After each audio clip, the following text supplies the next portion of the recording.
KN. Welcome back muli sa ating channel. Kwentong nobela, The Invincible. Tagalog Translator, Andy Dors Kabanata 951 hanggang 960. Ika-96 na episode ng Hindi Magagapi. Tawag. I prick. I-click. I subscribe kwentong nobela Kabanata 951. Ang daan patungo sa impyerno. Ang tirahan ng pagtatanim ng Fortune Gate Ancestor ay hindi napapaligiran ng mga bihirang espiritual na damo o prutas. Ito lamang ang pinakakaraniwang tuyong damong kubo na itinayo gamit ang madaling makuhang ordinaryong kahoy, simple, payak, napakahawig ng isang nakatagong Shangri-La.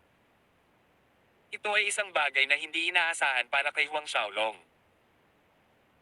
Sa lahat ng katotohanan, inakala niya na sa katayuan ng Fortune Gate Ancestor, ang kanyang cultivation na tirahan ay magiging maringal at marangya, marilag, mas malapit sa isang makalangit na palasyo. Tinagtagal pagkatapos niyang umupo at ang Fortune Gate Ancestor, sinabi ni Huang Xiaolong ang layunin ng kanyang pagbisita. Matapos sabihin ang kanyang intensyon, ang Fortune Gate Ancestor ay halos hindi nag-alinlangan.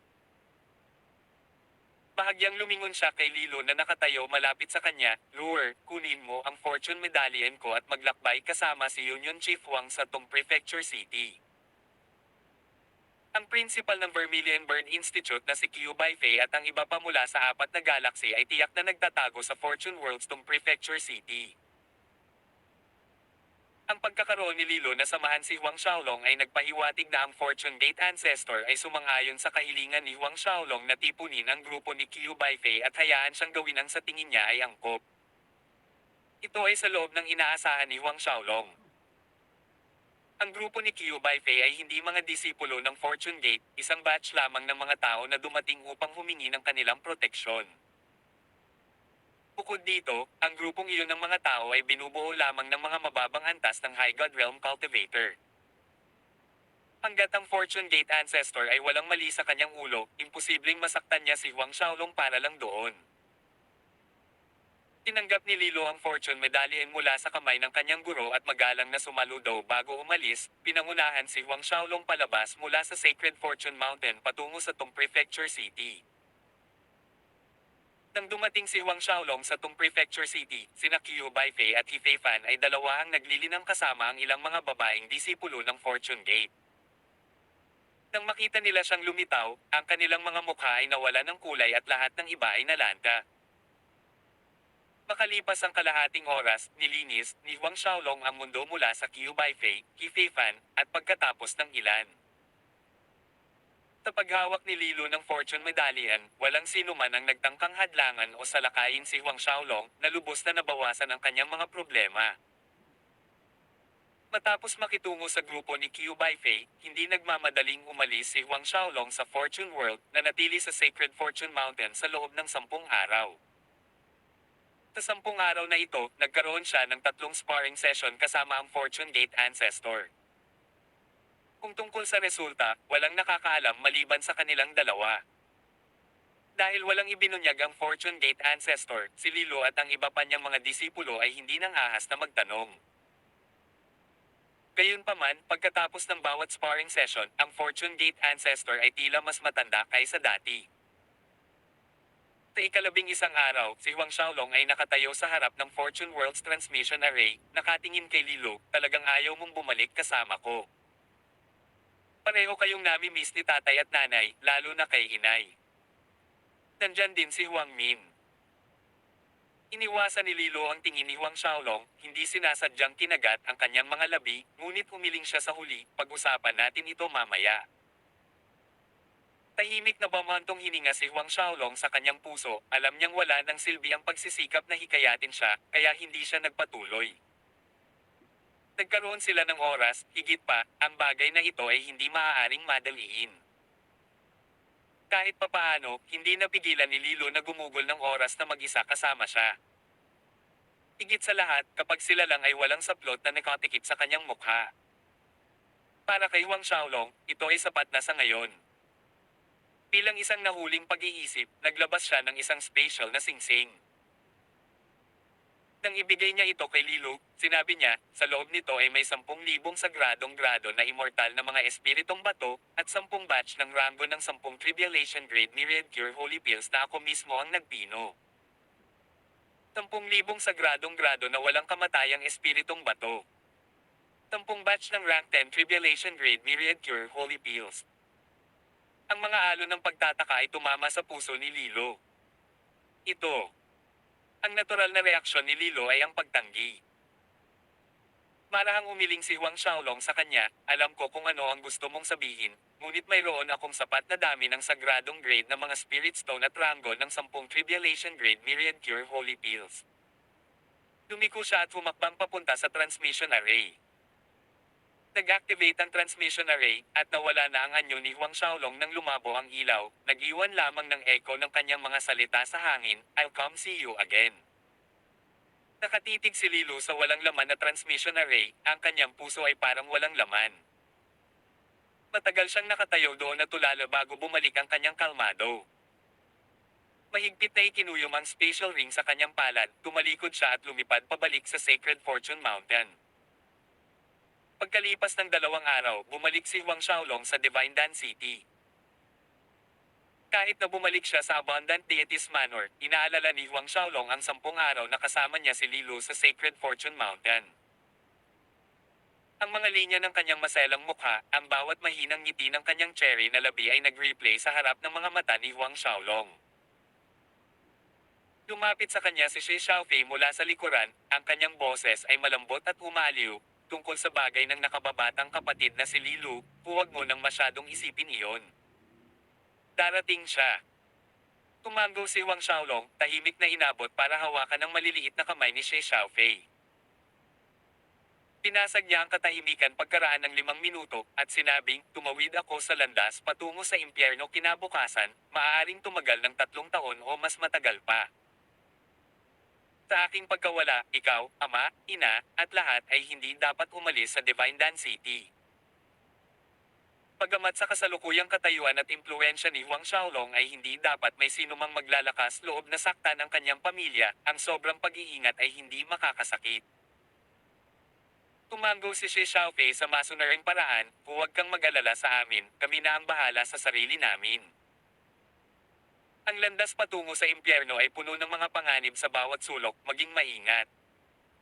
Kailangan mong ligtas na bumalik. Hinailan ni Huang Xiaolong si Shi Xiaofei sa kanyang mga braso, huwag kang mag-alala, babalik talaga ako. Namumukuntangi ang Icebound Galaxy bilang isa sa mga pinakakakaibang lugar sa gitna ng maraming galaxy sa kalawakan. Ito ay dahil sa kakaibang itim na yelo na naruroon sa lahat ng dako. Ang itim na yelo ay naanod pababa mula sa kawalan sa itaas, na walang katapusang nagngangalit sa ibabaw ng ilang 10,000 mga ibabaw at planeta ng mundo. Ang itim na yelong ito ay naglalaman ng masiglang yin-chi na mahirap harangan kahit para sa isang late 10th Order God Realm Cultivator. Kawala pang isang kapat ng isang oras, sila ay magiging isang ice sculpture. Kaya naman ang mga High God Realm Masters lang ang nangahas na makipagsapalaran sa Icebound Galaxy. Higit sa lahat na matatagpuan sa dulong bahagi ng lugar na ito ay ang kasumpa-sumpa na Path to Hell. Lumitaw ang kalawakan sa itaas ng isang walang nakatirang planeta sa loob ng Icebound Galaxy nang lumabas ang isang figure. Ito ay si Huang Xiaolong. Gumugol siya ng 2 araw kasama ang kanyang pamilya sa Divine Dan City pagkatapos bumalik mula sa Sacred Fortune Mountain, pagkatapos ay pumunta sa Path to Hell. Si Huang Xiaolong ay nagmamanyobra sa umaanod na itim na yelo ng Icebound Galaxy, na dumaan sa hindi mabilang na matingkad, makulimlim, at malamig na mga ibabaw ng mundo habang paunting-unting lumiliit ang mga ito sa likuran niya. Nagpatuloy siya ng hindi ginagamit ang 4 na banal na apoy o anumang apoy upang palayasin ang lamig mula sa itim na yelo, na hinayaan itong bumagsak sa kanyang katawan. Dagdagan ng yin-chi sa mga sheet ng itim na yelo ng 100 beses at hindi pa rin nila magagawang pahinay ng kasalukuyang True Divine Dragon Physique ni Huang Xiaolong. Hindi siya nag-transform sa kanyang primordial Divine Dragon form, at hindi rin siya nagmadali gamit ang Greater Space Teleportation, lumilipad lang sa kalawakan ng normal. Makalipas ang kalahating araw, narating ni Huang Xiaolong ang kabilang dulo ng Icebound Galaxy. Isang landas na mas malawak kaysa sa nakikita ng mga mata na binuo mula sa ganap na itim na lupa. Ang landas patungo sa impyerno ay nasa paningin. Pinalot ng isang purplish chi ang halos lahat ng path to hell, na katulad ng isang higanting chaos space beast na nagtatago ng sarili sa malawak na espasyo kasama ang mammoth nito na parang black hole na bibig na nakaunat ng malawak na naghihintay ng biktima. Nagpatuloy si Wang Xiaolong sa paglipad patungo sa landas patungo sa impyerno. Habang papalapit siya sa Sacred Fortune Mountain, isang fortune gate na babaeng disipulo ang nag-uulat kay Lilu, Senior Sister, natuklasan namin na isang lugar lang ang may inyang godly water, the path to hell. Kung saan eksakto, hindi namin nalaman. Bahagyang kumunat ang mga kilay ni Lilu, the path to hell. Sige, pwede ka nang umalis. Oo, Senior Sister. Pagkaalis ng babaeng disipulo, mamulong si Lilu sa sarili, mukhang kailangan kong maglakbay patungo sa daan patungo sa impyerno. Dahil ang yin yang godly water ay matatagpuan lamang sa lugar na iyon, talagang kailangan niyang pumunta. Hanggat nakuha niya ang yin yang godly water, magagawa niyang balansehin ang yin at yang forces sa loob niya hanggang sa pinakamabuting kalagayan. Tawag. I-prick. I-click. I-subscribe kwentong nobela. Hindi magagapi. Tagalog Translator, Andy Dors, Kabanata 952. Pansin. Hindi nagtagal pagkaalis ng babaeng disipulo ng Fortune Gate, pumasok ang isang binata na nakasuot ng mapusyaw na asul na damit na may mas banal kaysa sa iyo. Ang matandang senior brother. Nang makitang lumitaw ang binatang ito, binati ni Lilo. Ang mapusyaw na asul na binata na ito ay tiyak na ang pinakamatandang disipulo ng Fortune Gate ancestor, si Panzin.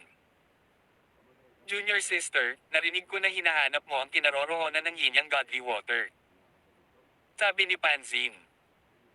Hindi itinago ni Lilo ang bagay na iyon. Oo, ngayon ko lang nalaman na nasa landas ito sa impyerno. May balak akong pumunta doon. Agad na naging malungkot ang ekspresyon ni Panzin, the path to hell.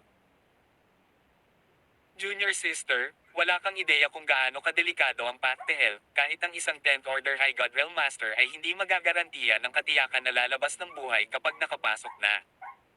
At ikaw?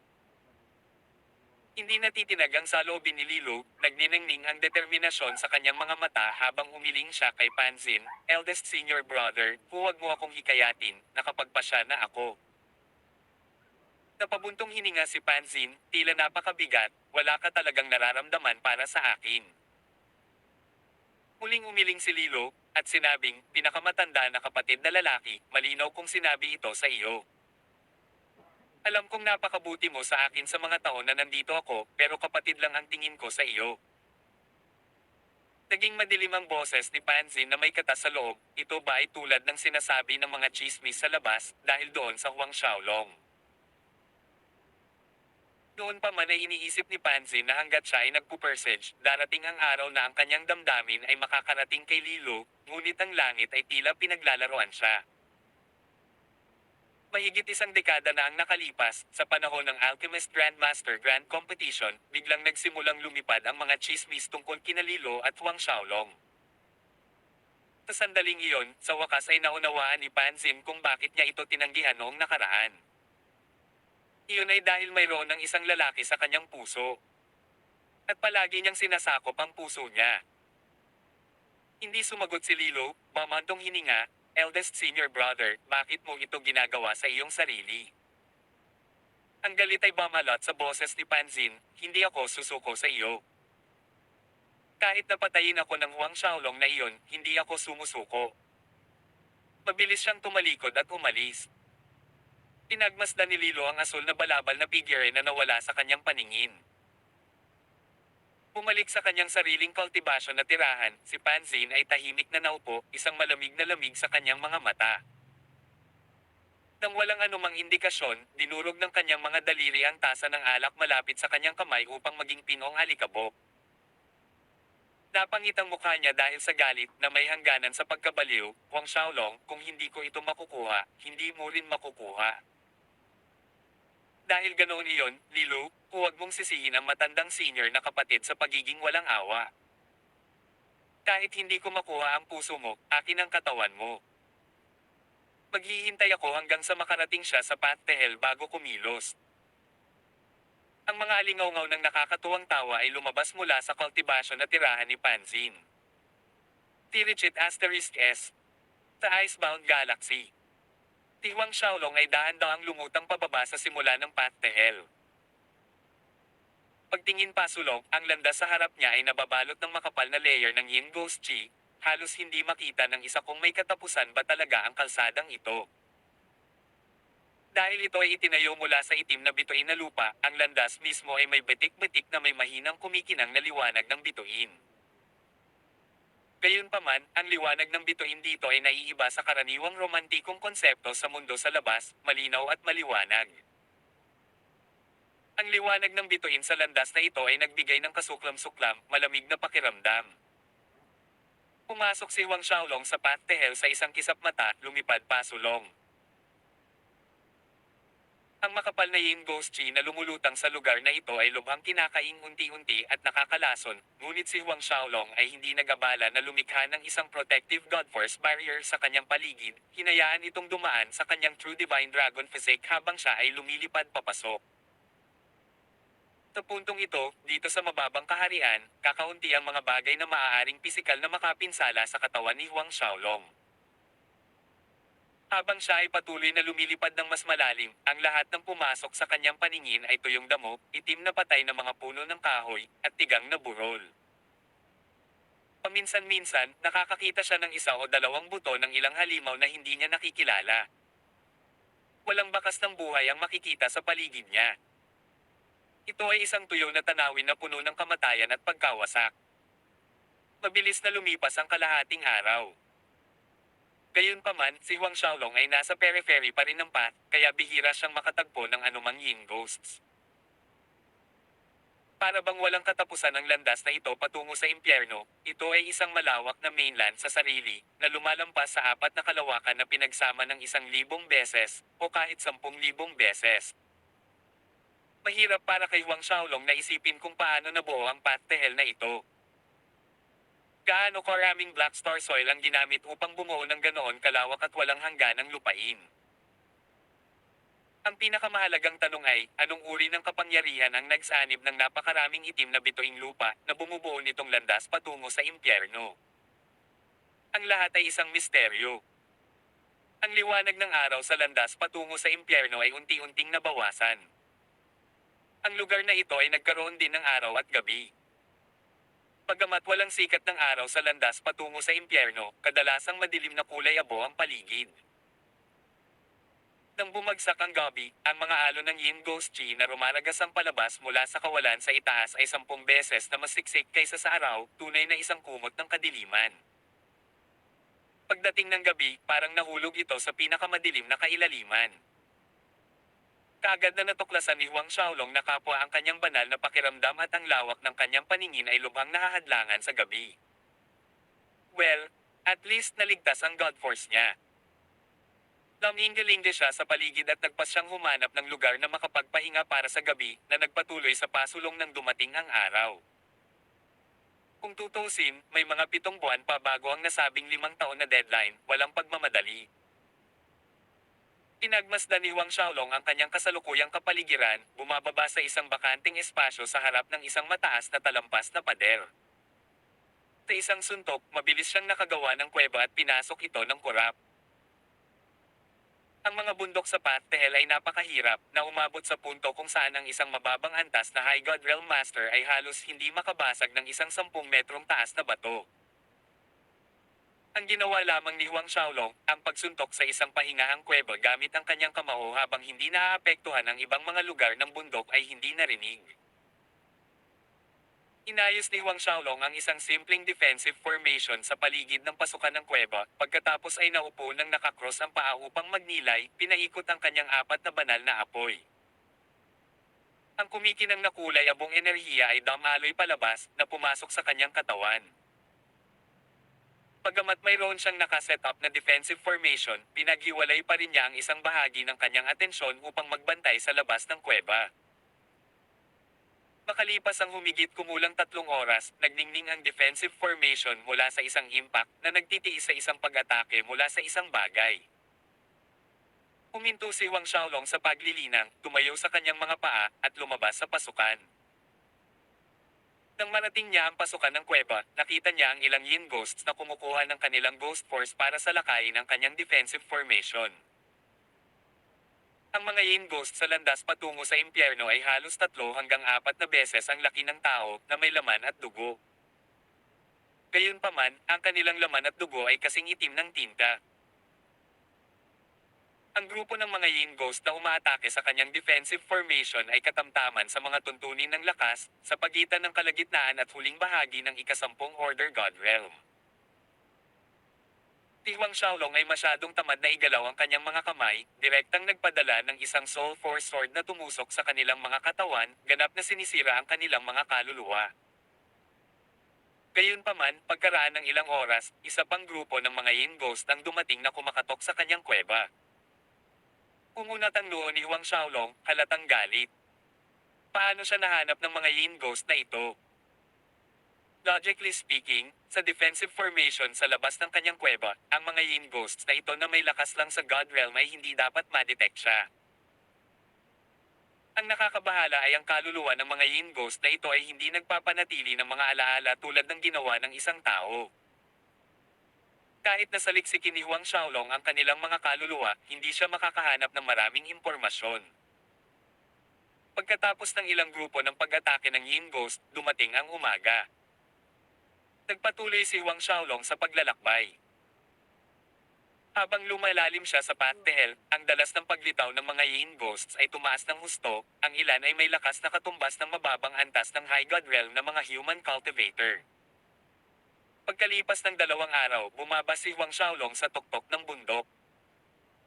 Ngayon lang niya nakita ang isang maliit na nayon sa paanan ng bundok sa tapat niya. Mayroon talagang isang nayon na tulad nito sa landas sa impyerno. Ito ay talagang isang sorpresa para kay Huang Xiaolong. Nagmasid siya saglit bago lumipad patungo sa nayon. Tawag. I-prick. I-click. I-subscribe kwentong nobela. Hindi magagapi. Tagalog Translator, Andy Dors, Kabanata 953. Ang Ghost Refining Sect Master.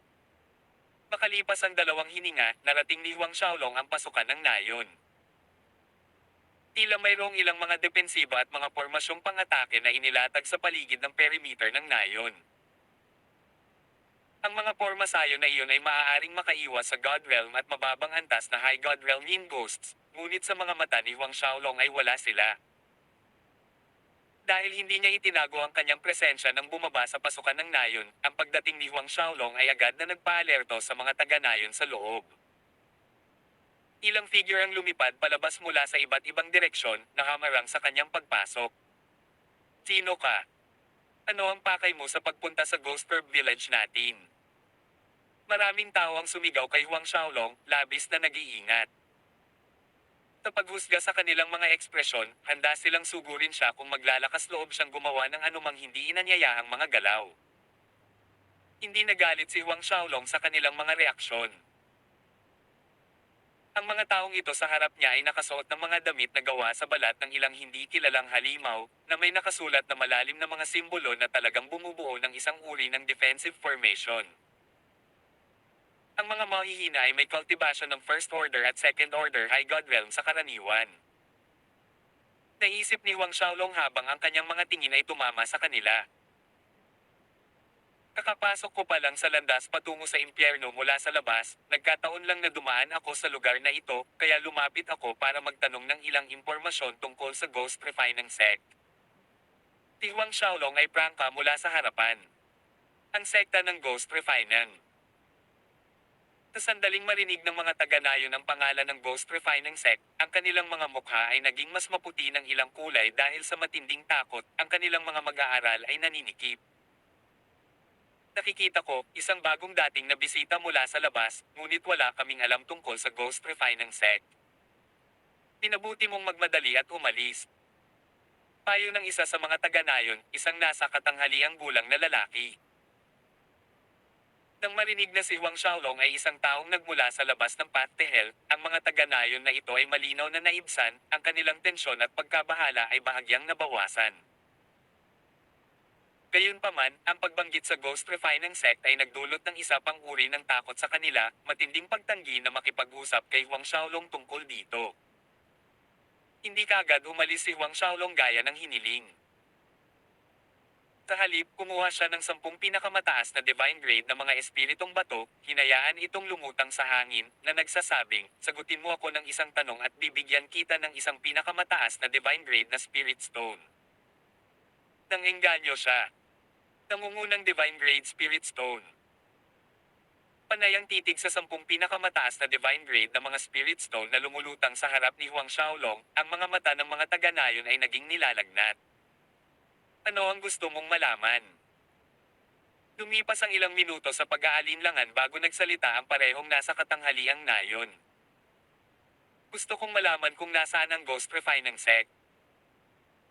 Tanong ni Huang Xiaolong, mahalagang malaman ang lokasyon o hindi bababa sa pangkalahatang direksyon ng Ghost Refining Sect. Umiling ang nasa katanghaliang nayon, hindi namin alam. Hindi lamang kami, sa iba pang mga nayon o sekta dito sa landas patungo sa impyerno, walang sino man ang nakakagawa nito. Mabilis niyang sinulyapan ang 10 pinakamataas na divine grade spirit stone sa harap ni Huang Xiaolong, pero may isang tao na maaaring nakakaalam. Si Huang Xiaolong ay lumiwanag sa loob, sino? Ang nasa katanghaliang gulang na taga-nayon ay sumagot, ang Infernal Ghost Messenger. Ang Infernal Ghost Messenger. Si Huang Xiaolong ay mukhang nalilito sa termino. Habang pinapanood ang ekspresyon ni Huang Xiaolong, ipinaliwanag ng nasa katanghaliang nayon, ang Infernal Ghost Messenger ay, sa katunayan, isang cultivator ng Ghost Refining Sect. Pagkaraan ng isang yugto ng panahon, ang Ghost Refining Sect ay magpapadala ng mga Infernal Ghost Messenger sa mga taga-nayon at mga sekta sa Path to Hell upang mangolekta ng top-grade Infernal Yin Soul Stones. Gayunpaman, ang mga Infernal Ghost Messenger na ito ay napakalakas. Ang salita ay, bawat Infernal Ghost Messenger ay may lakas ng isang Picklate 10th Order High God Realm Master. Picklate 10th Order High God Realm. Si Huang Xiaolong ay medyo namangha. Ang mga Infernal Ghost Messenger lang ng Ghost Refining Sect ang may ganoong antas ng lakas. Kailan susunod ang mga Infernal Ghost Messenger na ito? Tanong ni Huang Xiaolong. Ang nasa katanghaliang gulang na taga-nayon ay sumulyap sa mga lumulutang na pinakamataas na grado ng mga banal na espiritong bato, hindi sumagot kay Huang Xiaolong. Nang makita ito, pumitik si Huang Xiaolong ng 2 spirit stone patungo sa kanya. Hawak ang 2 pinakamataas na divine grade spirit stone sa kanyang mga kamay, ang mukha ng nasa katanghaliang nayon ay napangiti at sinagot ang naunang tanong ni Huang Xiaolong, hindi namin masasabi kung kailan lalabas ang mga Infernal Ghost Messenger na iyon sa susunod, para sa mga oras na ang sugo ay ipinadala nag-iiba. Ang pinakamaikling agwat sa pagitan ay 10 taon, kung minsan ay 20 taon, kahit 30. Huling lumabas ang Infernal Ghost Messenger ay 8 taon na ang nakakaraan. Pamilyar ako sa isang elder ng Golden God Shrine, kaya ko nalaman ito. Samantalang, sa mga tao sa ibang mga nayon, hindi marami ang makakaalam ng mga bagay na ito. Isang mahinang pagsimangot ang lumitaw sa pagitan ng mga kilay ni Huang Xiaolong. 8 taon na ang nakalipas. Ibig sabihin, sa susunod na lalabas ang mga Infernal Ghost Messenger na iyon ay hindi bababa sa 2 taon ang lumipas. Ngunit ilang buwan na lang ang natitira bago ang napagkasunduang pakikipaglaban niya sa Young Lord ng Ghost Refining Sect, hindi niya kayang maghintay pa ng 2 taon. Kasunod na tinanong ni Huang Xiaolong ang nasa katanghaliang nayon ng higit pang mga tanong na may kaugnayan sa Ghost Refining Sect at iba pang mga bagay, na sinagot ng nasa katanghaliang taga-nayon kung ano ang alam niya, ngunit may ilang mga tanong na hindi niya alam ang sagot. Makalipas ang mahigit 1 oras, umalis si Huang Xiaolong sa nayon.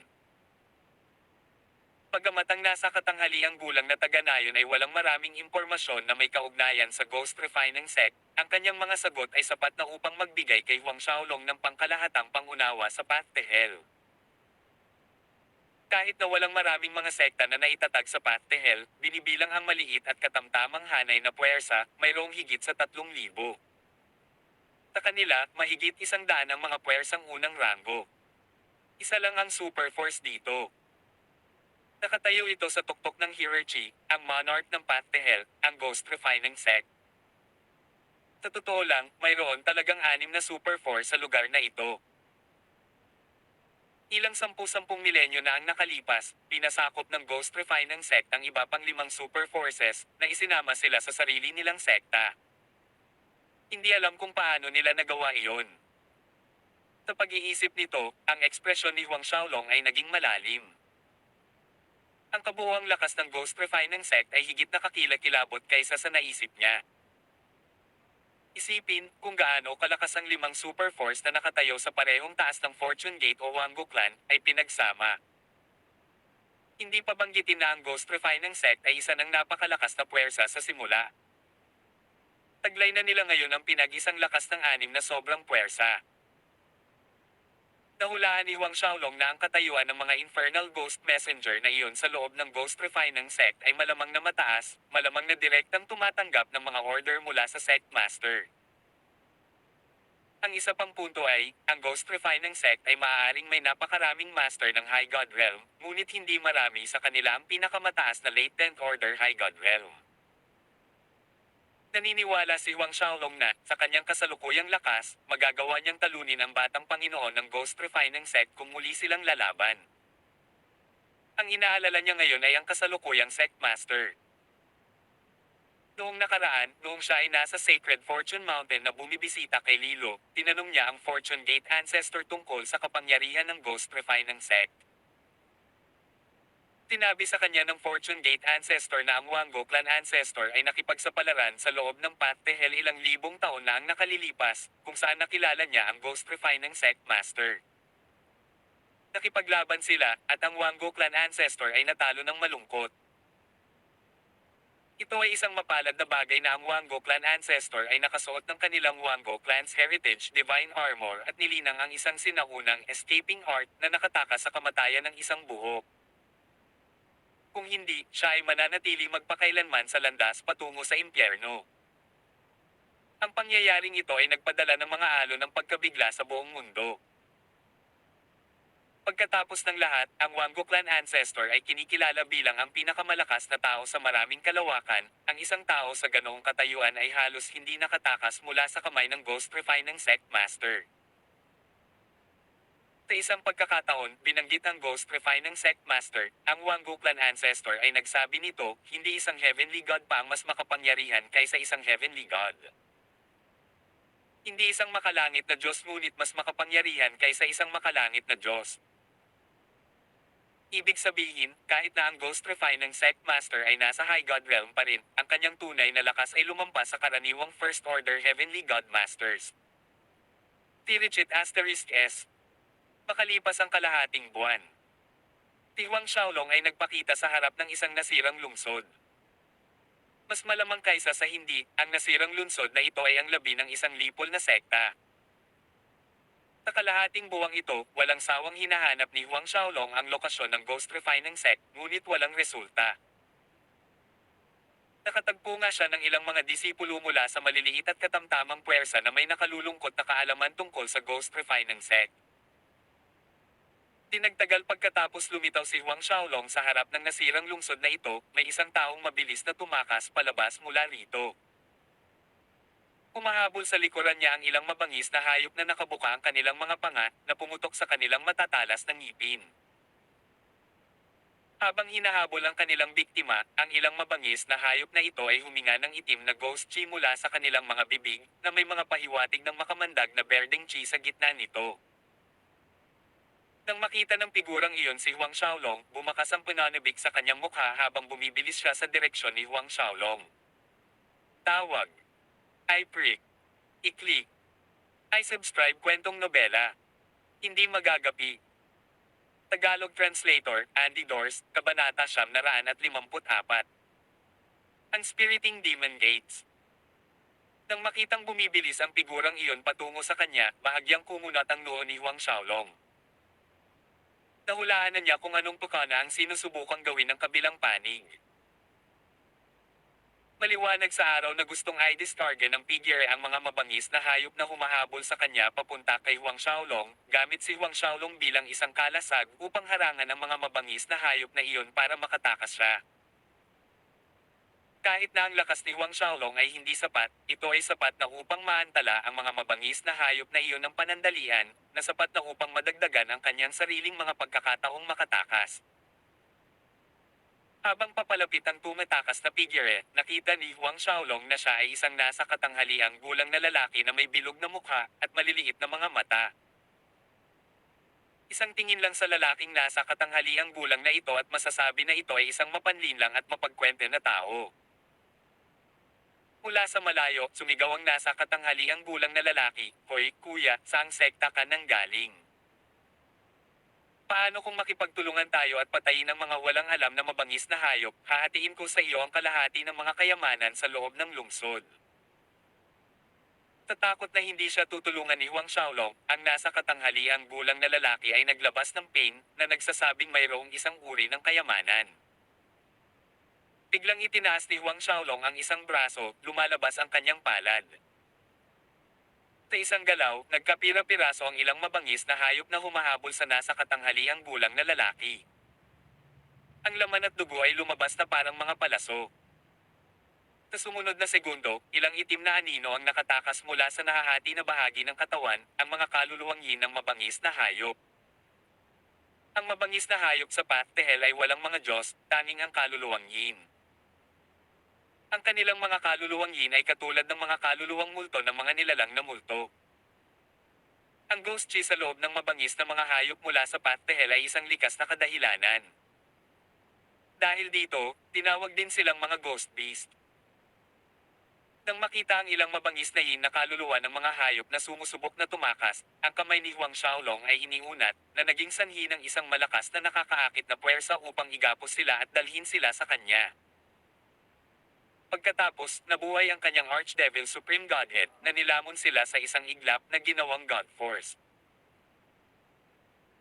Sa katunayan, ang Blood Pact mandate ng Ghost King na nakuha ni Huang Xiaolong pabalik sa Martial Spirit World ay nagbigay daan din sa kanya na lumunin ang lahat ng uri ng mga ghost creature, kaya lang ang bilis ng paglamon ng teknik ay mas mabagal kumpara sa kanyang Archdevil Supreme Godhead.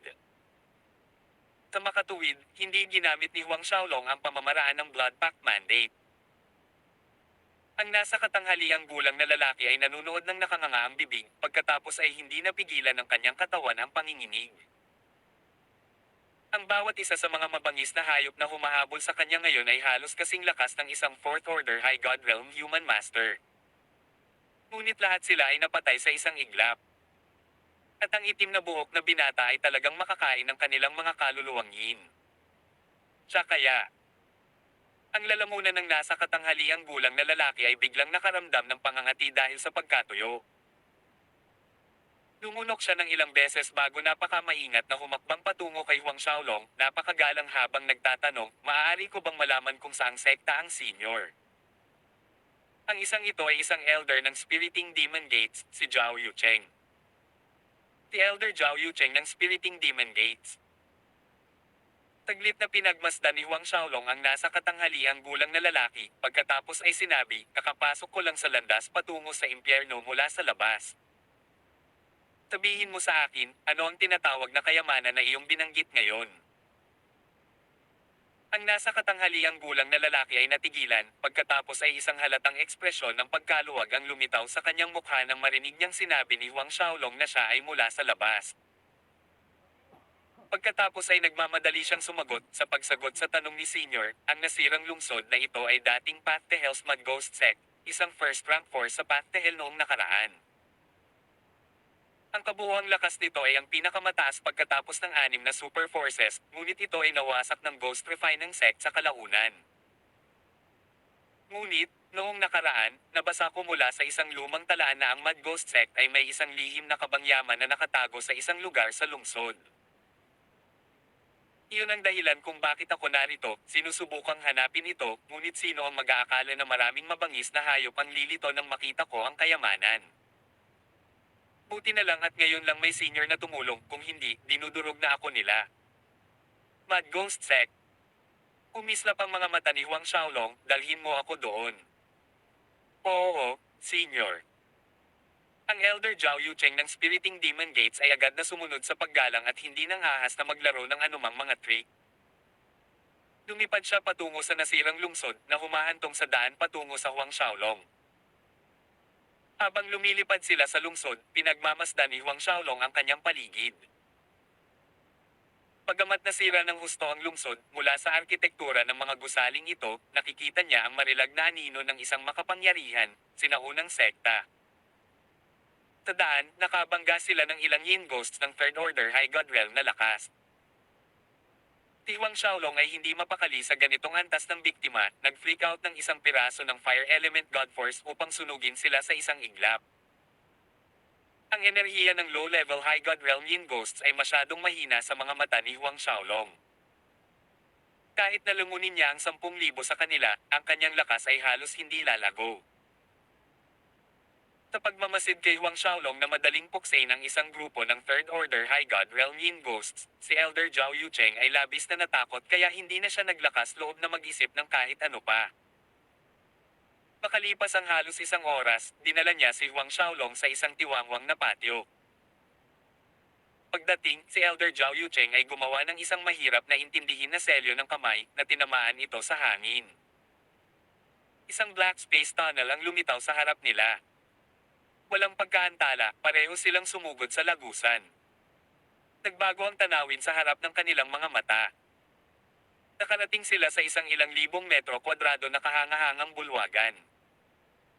Ang lahat ng mga drawer na nakahanay sa apat na dingding ay napuno hanggang sa labi ng iba't ibang uri ng medicinal pellets. Sa isang sweep ng kanyang divine sense, natuklasan ni Huang Xiaolong na higit sa kalahati ng mga medicinal pellet na ito ay sagradong grade na mga divine pill na nawala sa daloy ng panahon.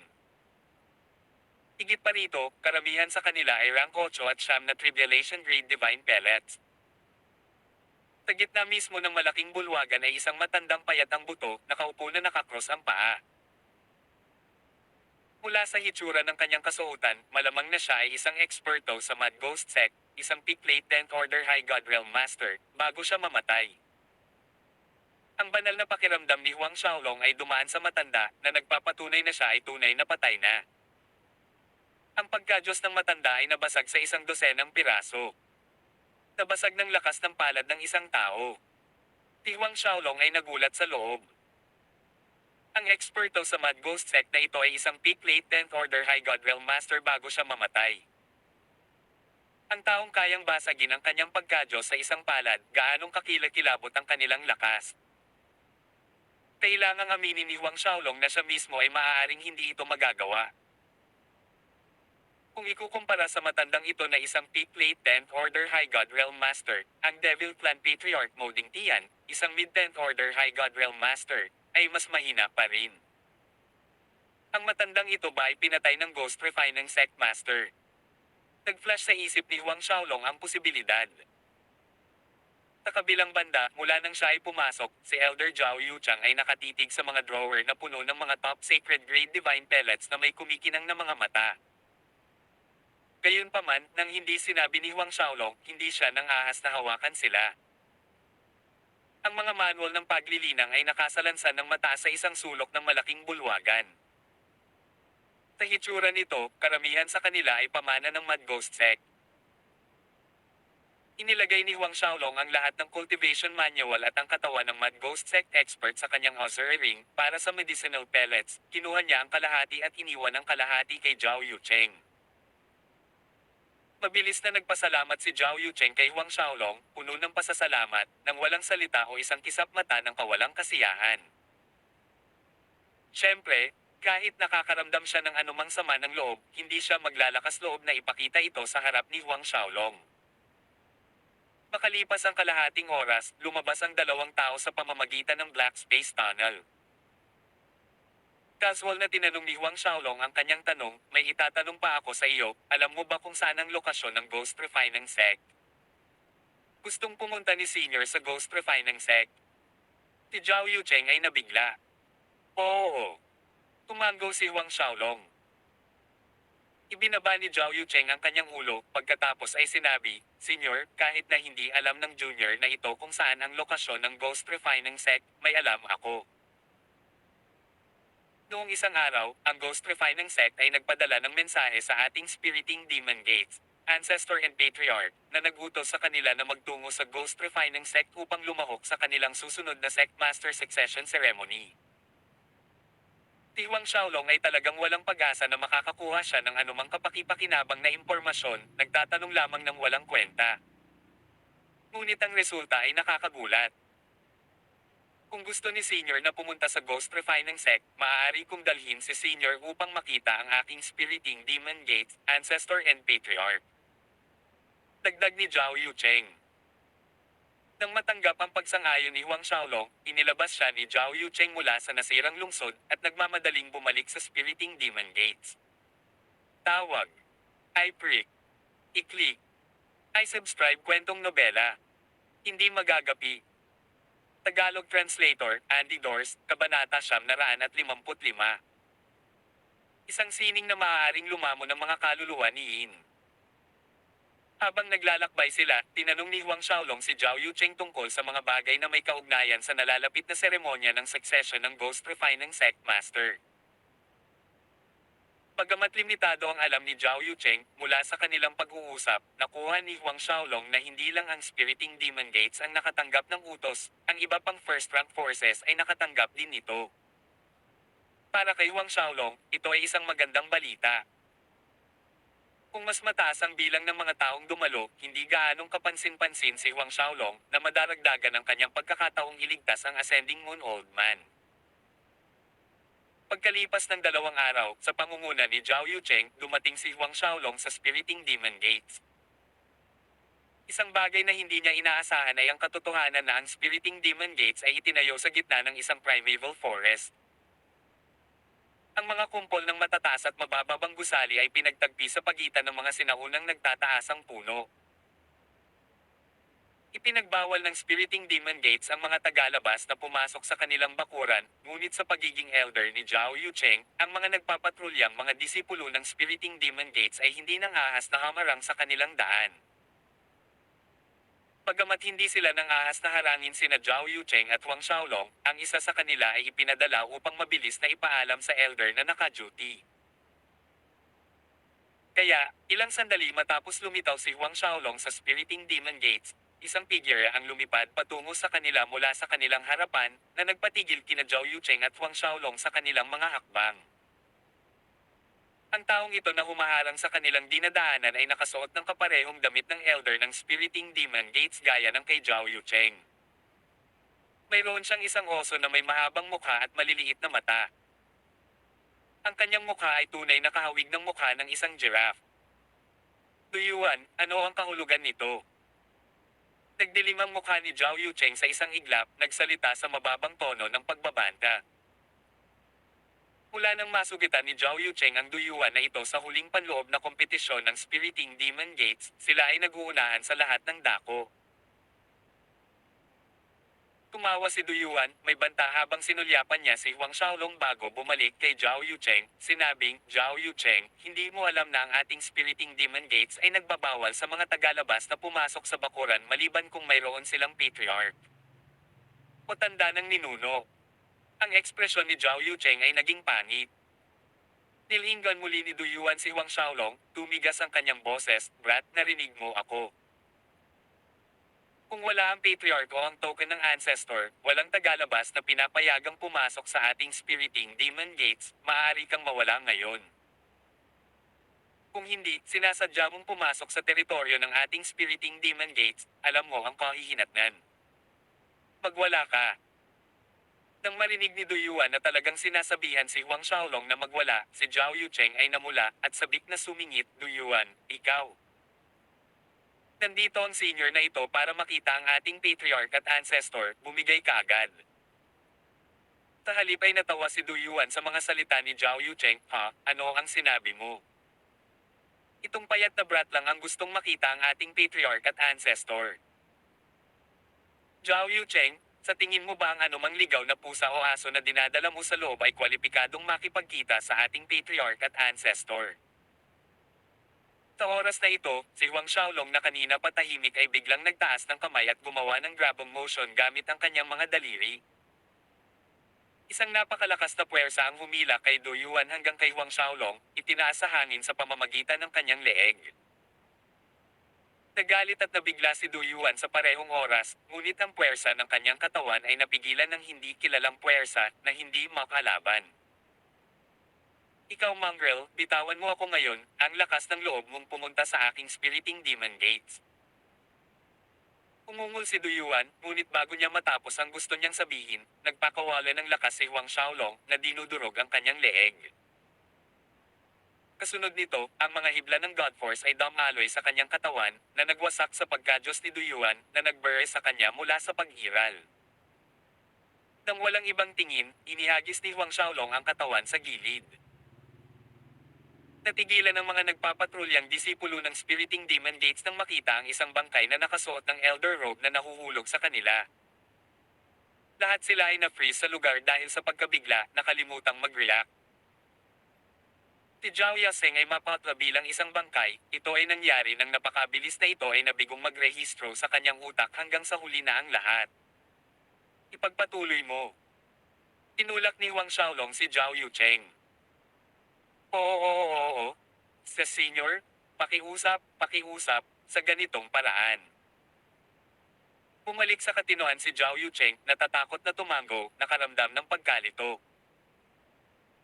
Umalis sina Zhao Yucheng at Huang Xiaolong, ngunit sa mahabang panahon, nakaugat pa rin sa kinaroroonan nila ang mga nagpapatrulyang disipulo.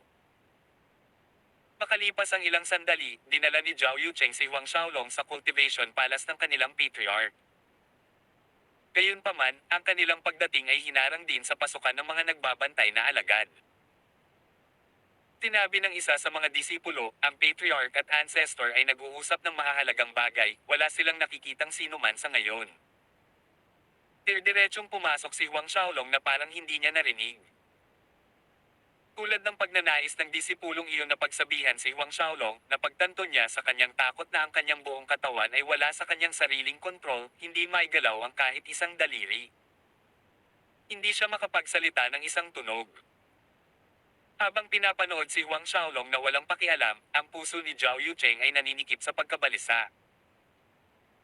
Hindi makaisip ng solusyon, nagngangalit siya at hinabol si Huang Xiaolong, pumasok din.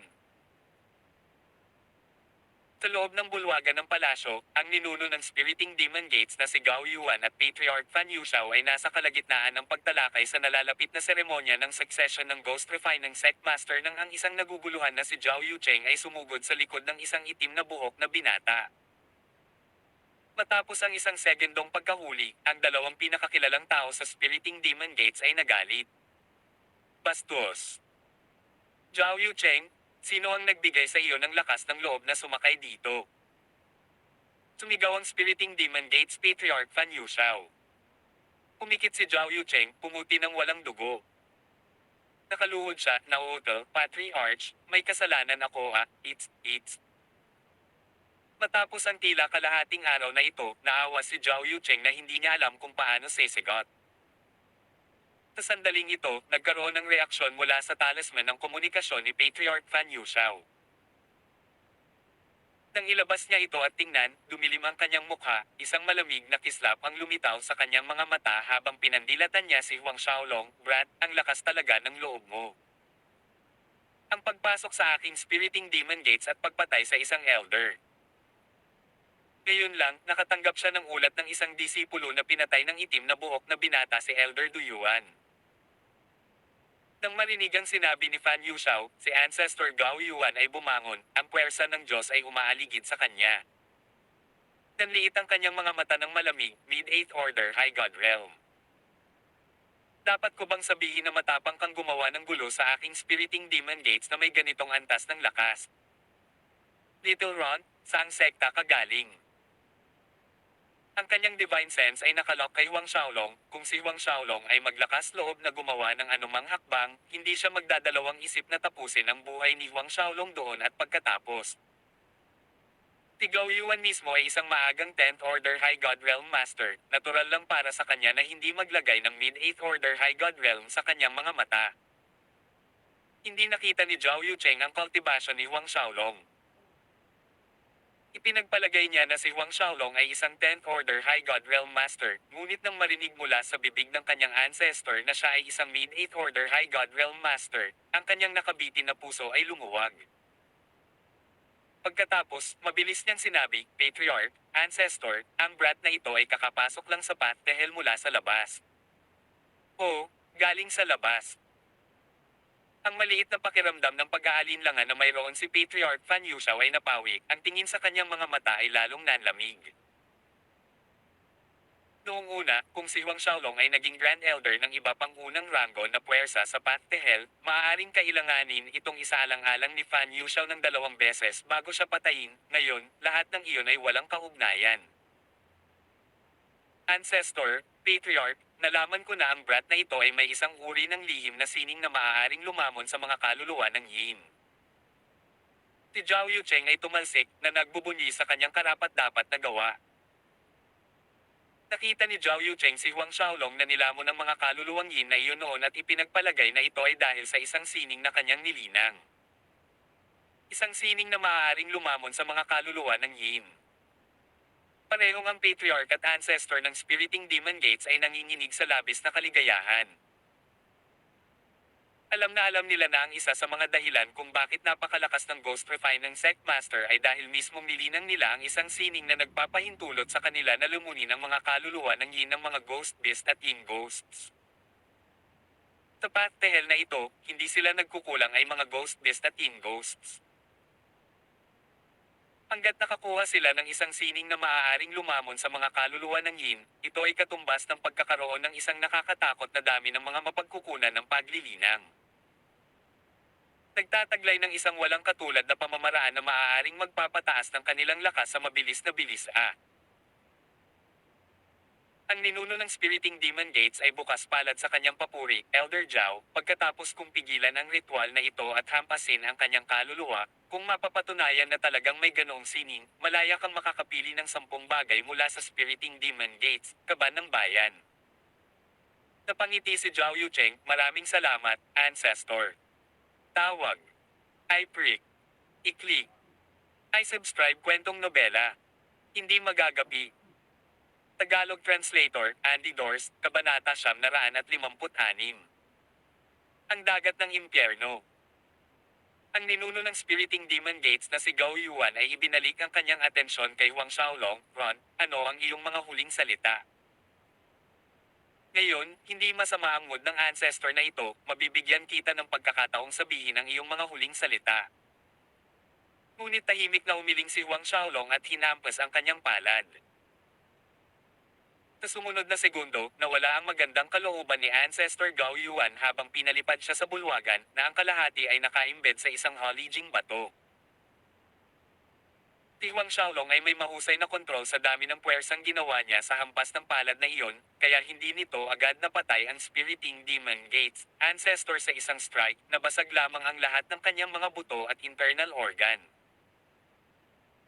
Ang biglaang pagbabagong ito sa kanilang harapan ay nagpasindik kay Patriarch Fan Yuxiao at Zhao Yucheng na nakalubog pa rin sa kagalakan sa pangako ng Spiriting Demon Gates Ancestor ng 10 bagay mula sa treasury. Ang bulwagan ay nahulog sa isang kakaiba, matinding katahimikan. Makalipas ang 12 hininga, nakabawi sina Patriarch Fan Yuxiao at Elder Zhao Yucheng mula sa kanilang pagkabigla, sa wakas ay nerehistro ang mga nangyari. Ang kanilang mga mukha ay kulay abo at ang kanilang mga katawan ay nagsimulang manginig ng hindi nila namamalayan. Ang walang kapantay na takot ay sumakit sa kanilang mga puso. Nanghina ang mga paa ni Zhao Yucheng sa takot, lumuhad at nagmakaawa, Sese Senior, maawa ka ako, ngayon lang, hindi ako. Hindi ba ano? Ang mga mata ni Huang Xiaolong ay kumikinang sa lamig. Pamuka at sumara ang bibig ni Zhao Yucheng, hindi makabuo ng angkop na sagot na naging sanhi ng paglala ng kanyang panginginig. Naningkit ang mga mata ni Huang Xiaolong sa panibagong Aisenes, labis kong kinasusuklaman ng mga walang utang na loob na tulad mo. Kung tutusin, nailigtas siya ni Huang Xiaolong mula sa pagkawatak-watek ng mga multo, at ngayon, si Zhao Yucheng ay mabilis na gumanti ng kabutihan ng kasamaan ng walang pag-aalinlangan. Sa sinabi nito, ang Absolute Soul Finger ni Huang Xiaolong, na sinamahan ng isang fraction ng Black Tortoise Divine Fire, ay bumaril, tumago sa noo ni Zhao Yucheng. Tinunog ng Black Tortoise Divine Fire ang kanyang kaluluwa, pagkatapos ay kumalat sa kanyang katawan. Sa isang segundo, isang tumpok na lamang ng kulay abong-abo ang natitira kay Zhao Yucheng. Gayunpaman, pinananatiling buhay ni Huang Xiaolong ang patriarch at ancestor ng Spiriting Demon Gates, na nagbigay sa kanila ng opsyon na sumuko sa kanya. Matapos masaksihan ang nakakatakot na lakas ni Huang Xiaolong, parehong pinili ng mga lalaki na magpasakop. Ang resultang ito ay hindi nakakagulat kay Huang Xiaolong. Naghagis siya ng rank 9 Tribulation Grade Myriad Cure Holy Pill sa Spiriting Demon Gates Ancestor para pagalingin ang kanyang mga sugat, pagkatapos ay binansagan niya ang kanilang Soul Sea. Nang magawa ito, pinatipon ni Huang Xiaolong ang lahat ng Grand Elder at Elder sa bulwagan. Sa ilalim ng magkasanib na utos mula sa Patriarch at Ancestor, lahat ng mga Grand Elder at Elder ng Spiriting Demon Gates ay nagtipon sa bulwagan sa ilalim ng 10 minuto. Gayunpaman, nang dumating sila sa bulwagan at nakita na ang taong nakaupo sa upuan ng Patriarch ay isang kakaibang binata na itim ang buhok, habang ang kanilang Patriarch at Ancestor ay magalang na nakatayo sa magkabilang panig, ang kanilang mga puso ay tumambal sa pagtataka at pagdududa. Walang sino man ang nakahula sa pagkakakilanlan ni Huang Xiaolong, at kasabay nito, walang nangahas na pagsabihan siya sa pag-upo doon.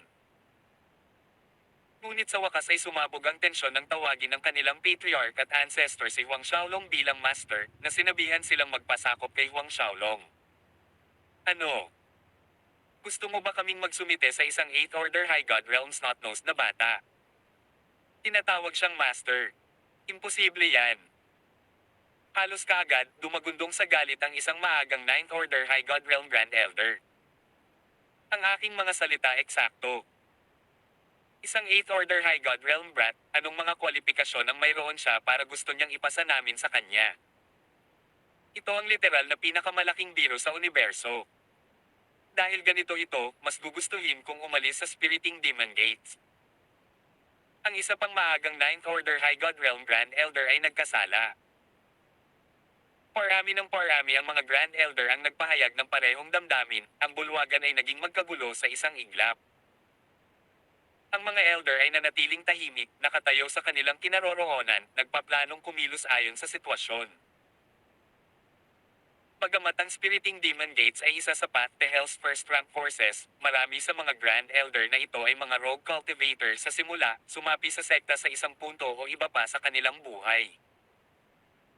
Sa makatuwid, ang kanilang pakiramdam ng pagiging kabilang sa sekta ay hindi malakas.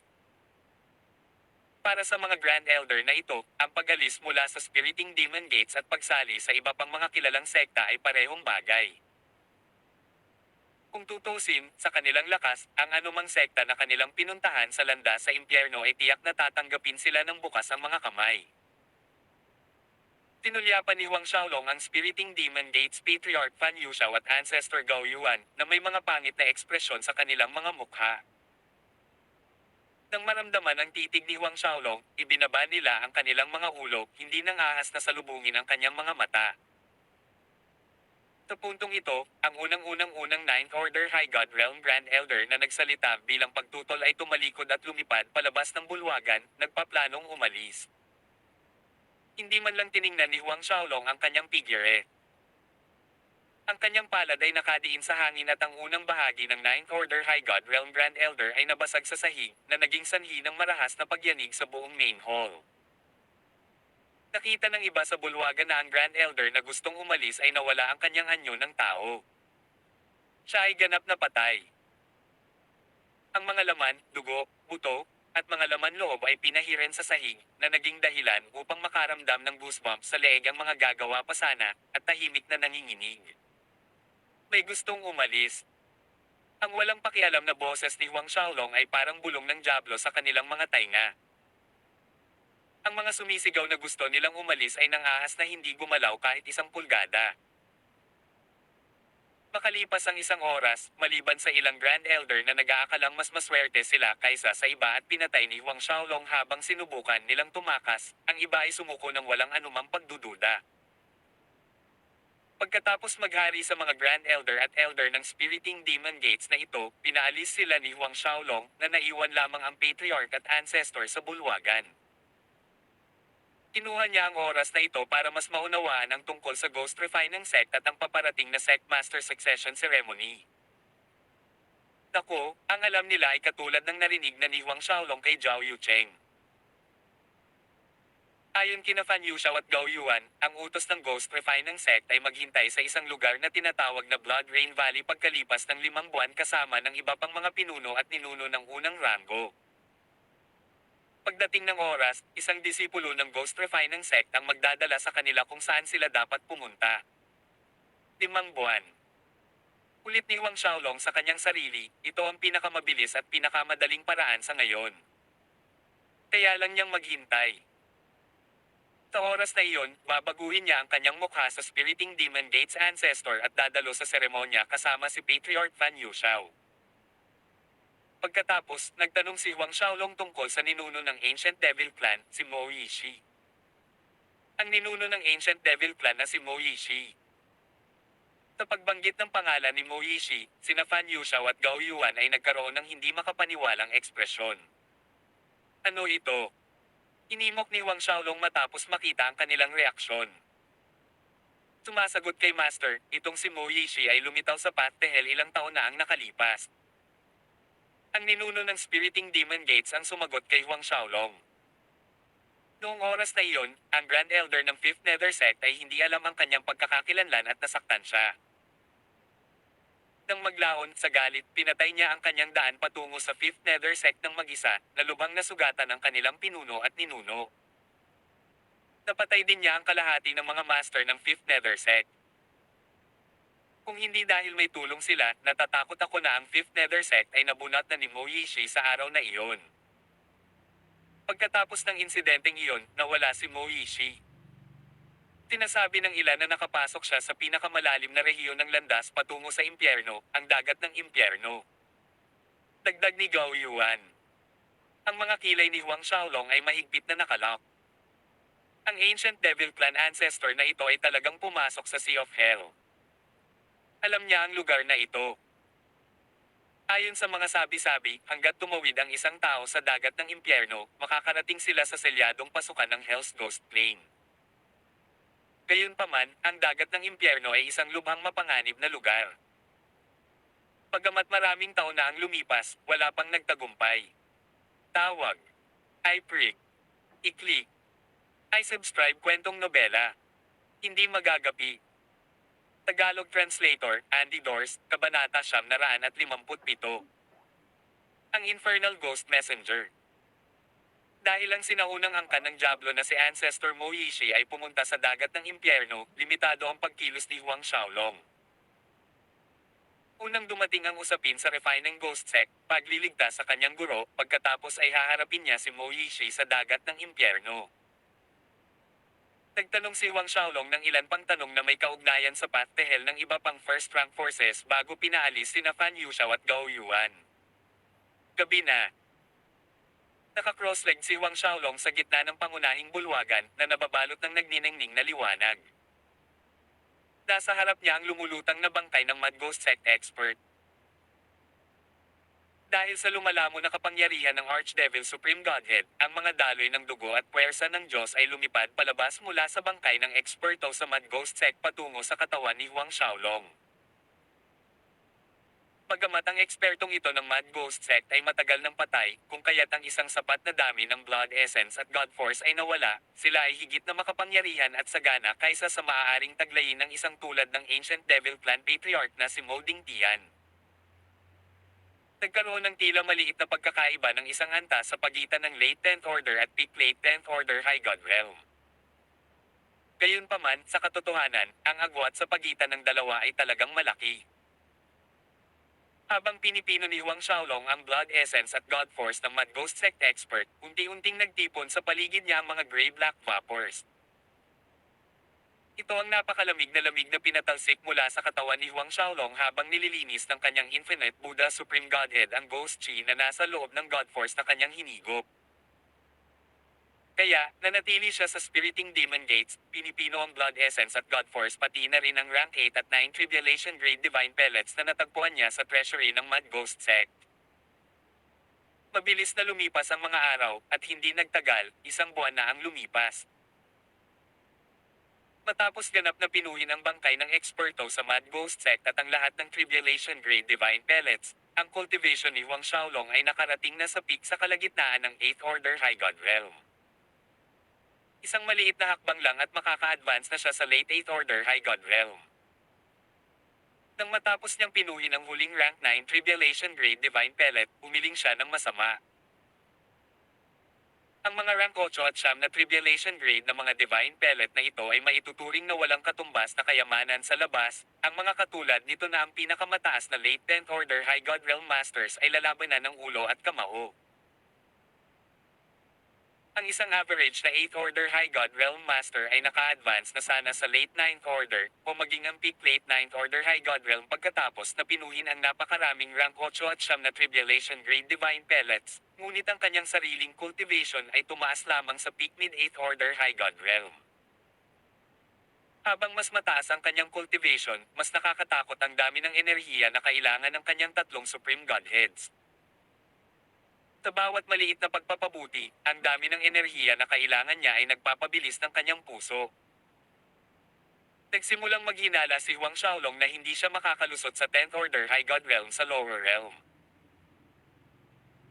Ang dami ng enerhiya na kakailanganin niya para makalusot mula sa peak late 9th Order to 10th Order High God Realm ay lalampas sa halaga ng anumang peak late 10th Order High God Realm na kakailanganin para maging isang Heavenly God ng 10,000 ulit, maaari pa itong umabot ng 100,000 ulit. Pagkatapos, isang ideya ang pumasok sa isip ni Huang Xiaolong. Sa kumikinang ng mga mata, nagtaka siya sa ilalim ng kanyang hininga, siguro kung anong uri ng mga kayamanan ang nasa loob ng Ghost Refining Sect. Ang isang sekta na namuno sa landas sa impyerno sa loob ng mahigit 10 milyong taon ay tiyak na may ilang magagandang bagay. Bukod sa iba pang mga kayamanan, ang mga nangungunang Infernal Yin Soulstones lamang ang mga magagandang bagay na mahirap makuha. Ang Infernal Yin Stones ay isang uri ng Spirit Stone na natural na nabuo mula sa malamig na yin na espiritual na enerhiya ng impyerno. Ang pagbuo ng iisang pinakamataas na baitang Infernal Yin Stone ay tumagal ng 3 hanggang 4 na milyong taon. Ayon sa sinabi sa kanya ng Spiriting Demon Gates, Ancestor, lahat ng first rank forces ay kinakailangang magbigay ng tribute ng isang top-grade Infernal Yin Soul Stone sa Ghost Refining Sect kada 10 taon. Sa madaling salita, sa loob ng 10,000 taon, makakatanggap sila ng 1,000 pinakamataas na grado ng Infernal Yin Soul Stones. Mayroong higit sa 100 first-rank forces sa Path to Hell na nagtatambol ng mga numero hanggang sa 100,000 at higit pa. Ang Ghost Refining Sect ay namuno sa landas patungo sa impyerno ng higit sa 10 milyong taon. Sa loob ng treasury nito, ang natitirang pinakamataas na grado na Infernal Yin Soul Stones ay tiyak na umabot ng nakakagulat na halaga.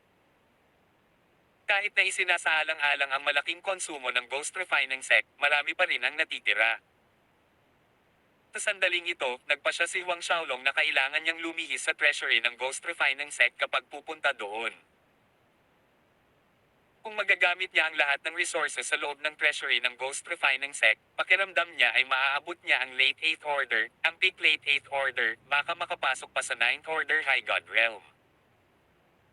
Sa susunod na 4 na buwan, mananatili si Huang Xiaolong sa gabi na sumisipsip ng kumikinang na kulay abong enerhiya. Samantalang sa araw, lalabas siya, partikular na naghahanap ng mga lugar kung saan nagtipon ang mga Yin Ghosts, nilalamon ng mga nasa mid-level at mas mataas na High God Realm Yin Ghosts. Nang maglaon, naging mapili siya, wala nang pakialam sa mga mid-level na High God Realm Yin Ghosts, tanging ang mga matataas na antas lamang ang maaaring pumasok sa kanyang mga mata. Pagkaraan ng 4 na buwan, ang pinakamataas na lakas ni Huang Xiaolong sa kalagitnaan ng 8th Order High God Realm ay tumaas ng malaking margin, ngunit malayo pa rin ito sa pag-advance sa huli 8th Order. Sa mga buwang ito, sa ilalim ng malaking pamumuhunan ni Huang Xiaolong ng mga sagradong gradong banal na pellet at sagradong grado na immortal na mga espiritong bato, ang lakas ng Spiriting Demon Gates Elders at Grand Elders ay mabilis na tumaas. Maging ang spiriting Demon Gates Patriarch at ang lakas ni Ancestor Gao Yuan ay kitang-kita ang pagpapahusay. Sa araw na ito, ipinatawag ni Huang Xiaolong ang Patriarch at Ancestor ng Spiriting Demon Gates, inutusan ng Ancestor na manatili sa sekta.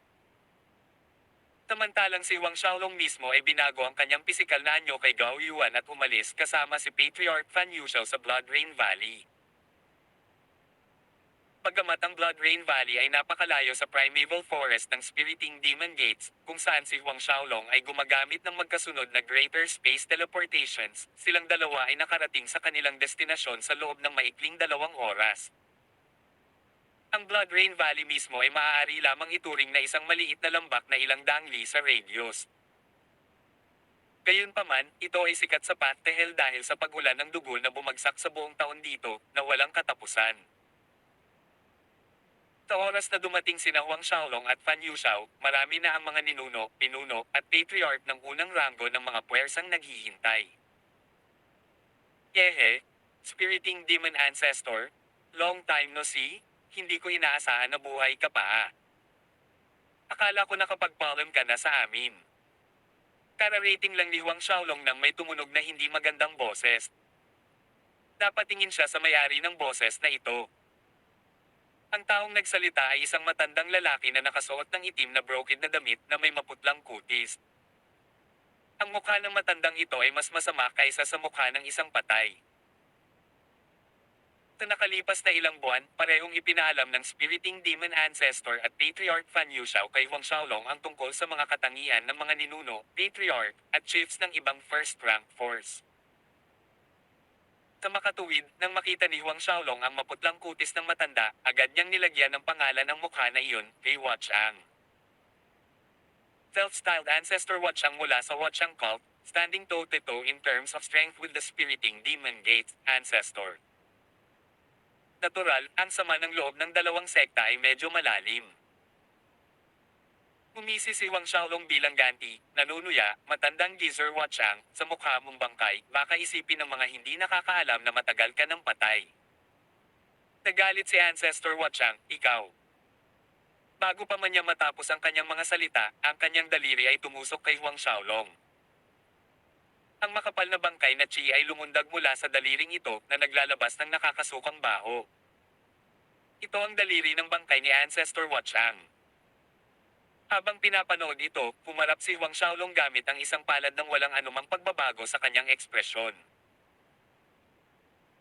Dahil itinago ni Huang Xiaolong ang kanyang lakas, na nagpapakita ng parehong antas ng cultivation gaya ng Spiriting Demon Ancestor, siya at si He Huachang ay parehong napaatras ng ilang li pabalik mula sa impact.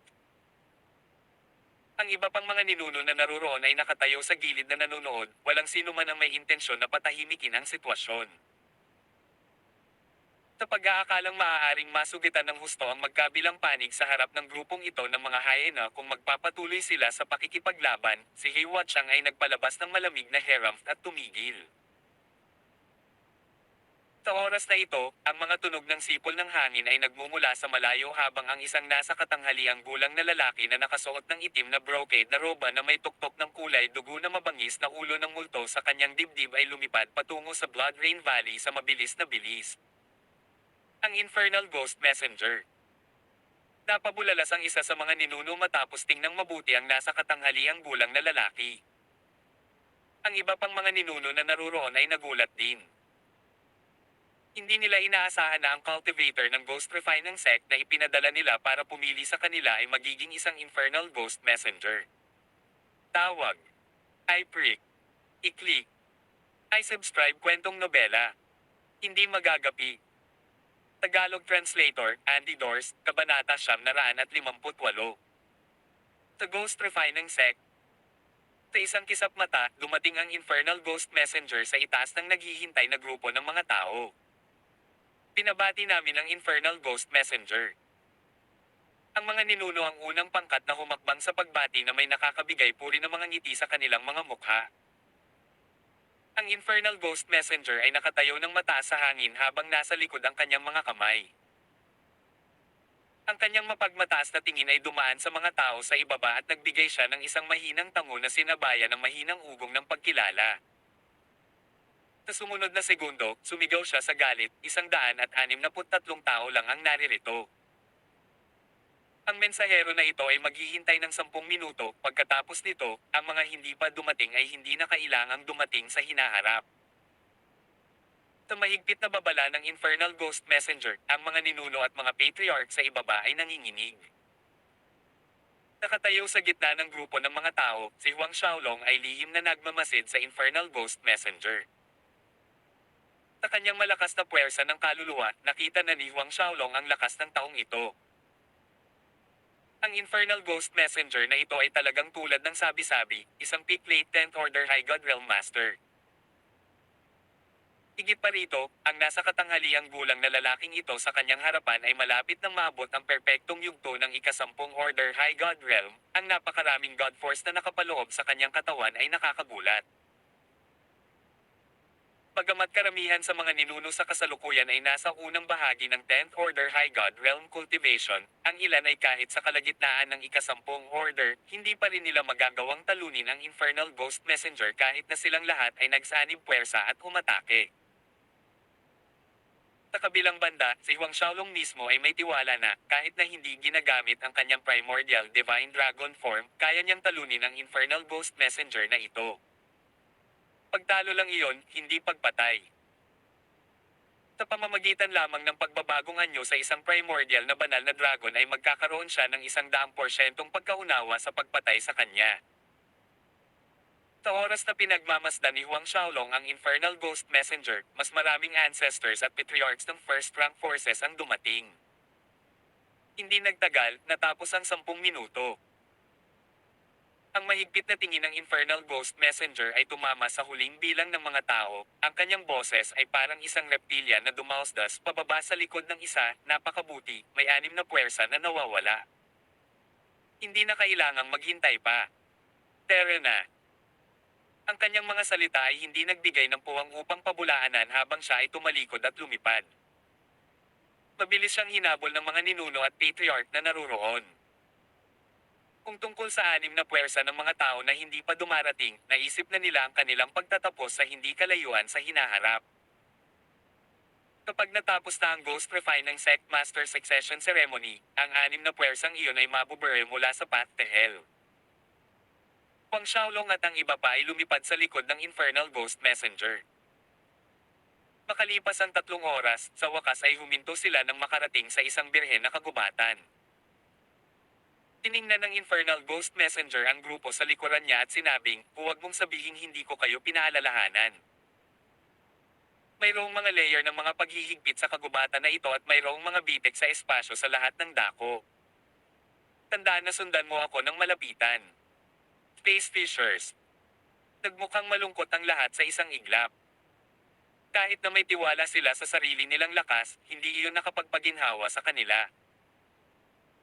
Ang mahuli sa isang space fisher ay lubhang mahirap dahil hindi ito ganoon kadaling makatakas. Hindi pinansin ng Infernal Ghost Messenger ang mga reaksyon ng mga taong ito na wala sa birhen na kagubatan sa isang kisap mata. Nang mapanood ito, sumunod agad ang iba sa likuran niya. Ang landas na dinaanan nila ng Infernal Ghost Messenger ay puno ng mga paikot-ikot, magulo at nakakalito. Higit pa rito, mayroong isang layer ng makamandag na miasma sa ibabaw ng kagubatan na humahadlang sa banal na kahulugan, na pumipigil sa isa sa pagsasaulo ng daan. Lumipad ang grupo ng isang buong araw. Nang magdilim ang kalangitan, ang makamandag na miasma sa birhen na kagubatan ay tila nabuhay, na naglalabas ng isang napakalamig na tila maaaring mag-freeze ng kaluluwa ng isang tao. Ilang peak late 9th Order High God Realm Patriarchs ay kailangang magpalipat-lipat ng kanilang God Force ng tuloy-tuloy upang harangan ang malamig na hanging ito, ngunit kahit na ganoon, ito ay kumpleto. Biglang huminto ang Infernal Ghost Messenger sa harap ng grupo at inutusan ng lahat na magpahinga sa lokasyong iyon, magpatuloy sa susunod na araw. Ang kanyang mga salita ay parang musika sa mga mata ng lahat, ang kanilang namumuong tensyon ay tuluyang napahinga. Pagkatapos ng isang gabing pahinga, ang grupo ay lumipat, naglalakbay sa araw, at nagpapahinga sa gabi. Makalipas ang halos 8 araw, nagbago ang tanawin sa harapan nila. Ang tila walang katapusang kagubatan na kanilang nilabanan ay nawala sa paningin nang makarating sila sa isang yelo. Ang ikinamangha ng mga taong ito ay ang malaking asteroid na lumulutang sa ibabaw ng yelo. Hindi nila mailarawan sa mga salita kung gaano kalaki ang asteroid na ito. Higit pa rito, ang ibabaw nito ay napuno ng mga lungsod. Marami sila na may maraming matataas na gusali. Ang mga tao ay lumilipad papasok at palabas mula sa mga lungsod na katulad ng mga langgam sa paligid ng isang burol ng langgam. Ito. Maging si Huang Xiaolong ay namangha sa nakita. Sino ang mag-aakala na ang Ghost Refining sect na nagpaputi ng mukha ng hindi mabilang na mga kalawakan sa pagbanggit lang ng pangalan nito ay itinayo sa isang malaking asteroid. Ang asteroid na ito ay tiyak na hindi mas maliit kaysa sa Heavenly Mountain na nakuha niya ilang taon na ang nakakaraan. Ito ang unang pagkakataon na dumating ang mga ninuno at patriarch na ito sa Ghost Refining sect. Sa pagtingin sa tanawing nasa harapan nila, ang pagtataka sa kanilang mga mukha ay halos katulad ng kay Huang Xiaolong. Halika! Hindi na hinintay na gumaling sila, hinihimok na sila ng Infernal Ghost Messenger na mag-follow up habang diretso siyang lumilipad patungo sa malaking asteroid. Nagmamadali ang lahat sa likod niya. Habang papalapit sila sa asteroid, napansin ni Huang Xiaolong na tila may energy nucleus sa ubod nito. Kung ang energy nucleus na ito ay sumabog, malamang na mapapawi nito ang lahat ng mga anyo ng buhay sa isang kalawakan. Naningkit ang mga mata ni Huang Xiaolong sa pag-iisip nito. Pinangunahan ng Infernal Ghost Messenger ang grupo, bumaba sa isa sa mga lungsod sa asteroid. Bahagyang tumingin si Huang Xiaolong sa itaas ng mga tarangkahan ng lungsod kung saan ang tatlong sinaunang mga karakter ay nakasaad, Ghost Refining City. Madali silang nakapasok sa lungsod na pinangungunahan sila ng Infernal Ghost Messenger. Walang nagpapatrolyang mga disipulo o yaong mga nagbabantay sa mga tarangkahan na tumigil upang suriin sila. Matapos makapasok sa Ghost Refining City, nakita ni Huang Xiaolong na ang lahat ng mga gusali sa loob ng lungsod ay may mga kakatwang anyo, madilim at masama, marami sa panlabas na anyo ng mga gusali ang aktwal na anyong bungo ng tao. Ang ilan ay nasa hugis ng mga panloob na organo, mga bola ng mata, mula sa putol na mga kamay hanggang sa mga naputol na binti. Mayroon ding ilang mga gusali ng Yin Ghost at Ghost Beast na nakabuka ang mga bibig sa pasukan ng mga gusali. Ang mga ninuno at patriarch sa grupo ni Huang Xiaolong ay nanginginig sa takot at pangamba nang makarating sila sa isang napakagandang palasyo complex na sumakop sa halos buong espasyo ng Ghost Refining City. Halos hindi makita ng isa ang kabilang dulo ng mga dingding. Tinansya ni Huang Xiaolong na ang palasyong ito ay kasing laki ng imperyo sa lumang Winsnow Continent. Pumasok ang grupo sa complex ng palasyo kung saan inutusan ng Infernal Ghost Messenger ang dalawang disipulo na ayusin ang mga matutuluyan para sa grupo ni Huang Xiaolong. Pagkatapos ay umalis siya, ngunit hindi bago mag-iwan ng babala sa kanila na huwag umalis sa complex na kanilang kinaroroonan. Kung matagpuan, hindi alintana kung sino man iyon, sila ay papatayin ng walang awa. Pupunta siya at pipiliin sila kapag ito ang araw ng seremonya ng succession ng Sect Master. Bago mawala sa paningin ng Infernal Ghost Messenger, si Huang Xiaolong ay lihim na nag-attach ng isang hibla ng banal na kahulugan sa kanya. Umalis sa grupo ni Huang Xiaolong, ang Infernal Ghost Messenger ay lumipad patungo sa gitna ng kompleks ng palasyo, bumaba at pumasok sa pinakamalaking gusali. Sa estina ng bulwagan ay nakatayo ang isang binata, ang kaparehong nagkaroon ng 5 taong tipan si Huang Xiaolong, ang batang panginoon ng Ghost Refining Sect. Siya rin ang taong hahalili sa Ghost Refining Sect bilang Sect Master. Natuklasan ni Huang Xiaolong na ang batang panginoong ito ay lumakas mula noong huli silang nagkita 5 taon na ang nakararaan. Ang kanyang cultivation ay umabot na sa peak late 10th Order High God Realm.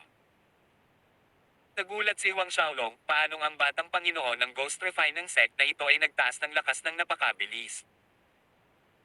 Young Lord, pagpasok sa bulwagan, huminto ang Infernal Ghost Messenger ilang di pa ang layo, bumati ng magalang. Ang Young Lord ng Ghost Refining Sect ay tumango, Tito Luoyon, lahat ng mga ninuno at patriarch na iyon ay dumating. Sumagot ang Infernal Ghost Messenger, 6 na puwersa ang hindi dumating sa itinakdang oras. Pagkatapos ng succession ceremony, magpapadala ako ng mga tao para linisin sila. Sa pagsasalita tungkol dito, ang mga kilay ng Young Lord ng Ghost Refining Sect ay malalim. Mayroong 13 araw pa bago ang seremonya, ngunit ang Sect Master ay hindi pa rin bumabalik. Young Lord, magpakatatag ka. Sa lakas ng Sect Master, walang mga sakuna. Baka ang Sect Master ay nakalabas na mula sa dagat ng impyerno at isa na siyang daan pabalik. Inikayat ng Infernal Ghost Messenger. Natahimik si Huang Xiaolong, wala dito ang Ghost Refining Sect Master. Tawag. I prick. I-click. I subscribe kwentong nobela. Hindi magagapi. Tagalog Translator, Andy Dors, Kabanata 959. Ang treasury ng Ghost Refining Sect. Natuwa si Huang Xiaolong sa balita, ang kasalukuyang Ghost Refining Sect Master na wala sa oras na ito ay isang hindi inaasahang sorpresa para sa kanya. Tunay na ito ay isang gintong pagkakataon na ipinagkaloob ng langit. Ang isang taong pinakaingatan niya sa buong Ghost Refining Sect ay ang kasalukuyang Sect Master nito. Dahil wala ang Sect Master, isa itong malaking pag-aalala sa isip ni Huang Xiaolong. O tama, mayroon bang balita tungkol sa Huang Xiaolong na iyon? Biglang binago ng Ghost Refining Sect Young Lord ang paksa. Ang Ghost Messenger ay umiling, kami ay nakumpirma na siya ay dumating sa landas sa impyerno. Kung nasaan siya ngayon, hindi pa rin namin nalaman. Isang mahinang berdeng ilaw ang kumislap sa kaibuturan ng mga mata ng batang Panginoon. Ang Huang Xiaolong na ito ay hindi ako komportable, hindi ako mapakali kung hindi ako papatayin. Kanya.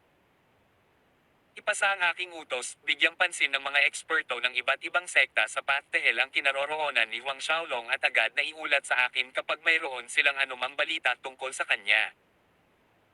Isa pa, wala sa inyo ang gagawa ng anumang galaw, gusto ko siyang patayin ng personal.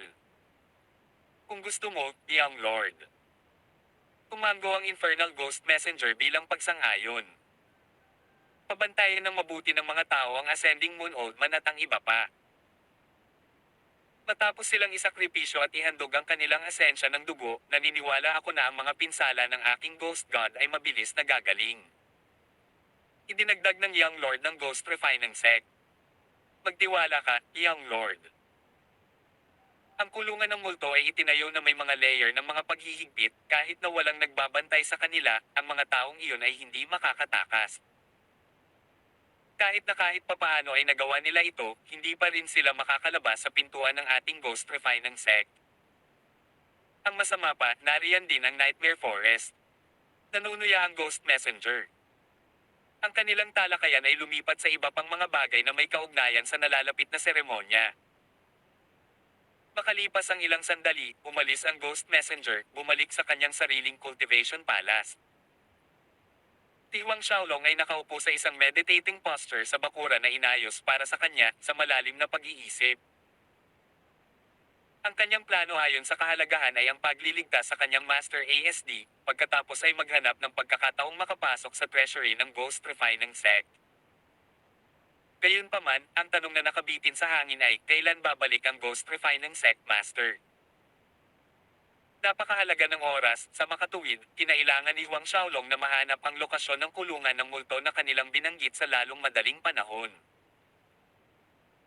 Parehong makapangyarihang kalaban ng Ghost Messenger at ang Ghost Refining Sect Young Lord, kung lalabanan sila ni Huang Xiaolong, ang kaguluhan ay tiyak na mag-aalerto sa ibang miyembro ng Ghost Refining Sect.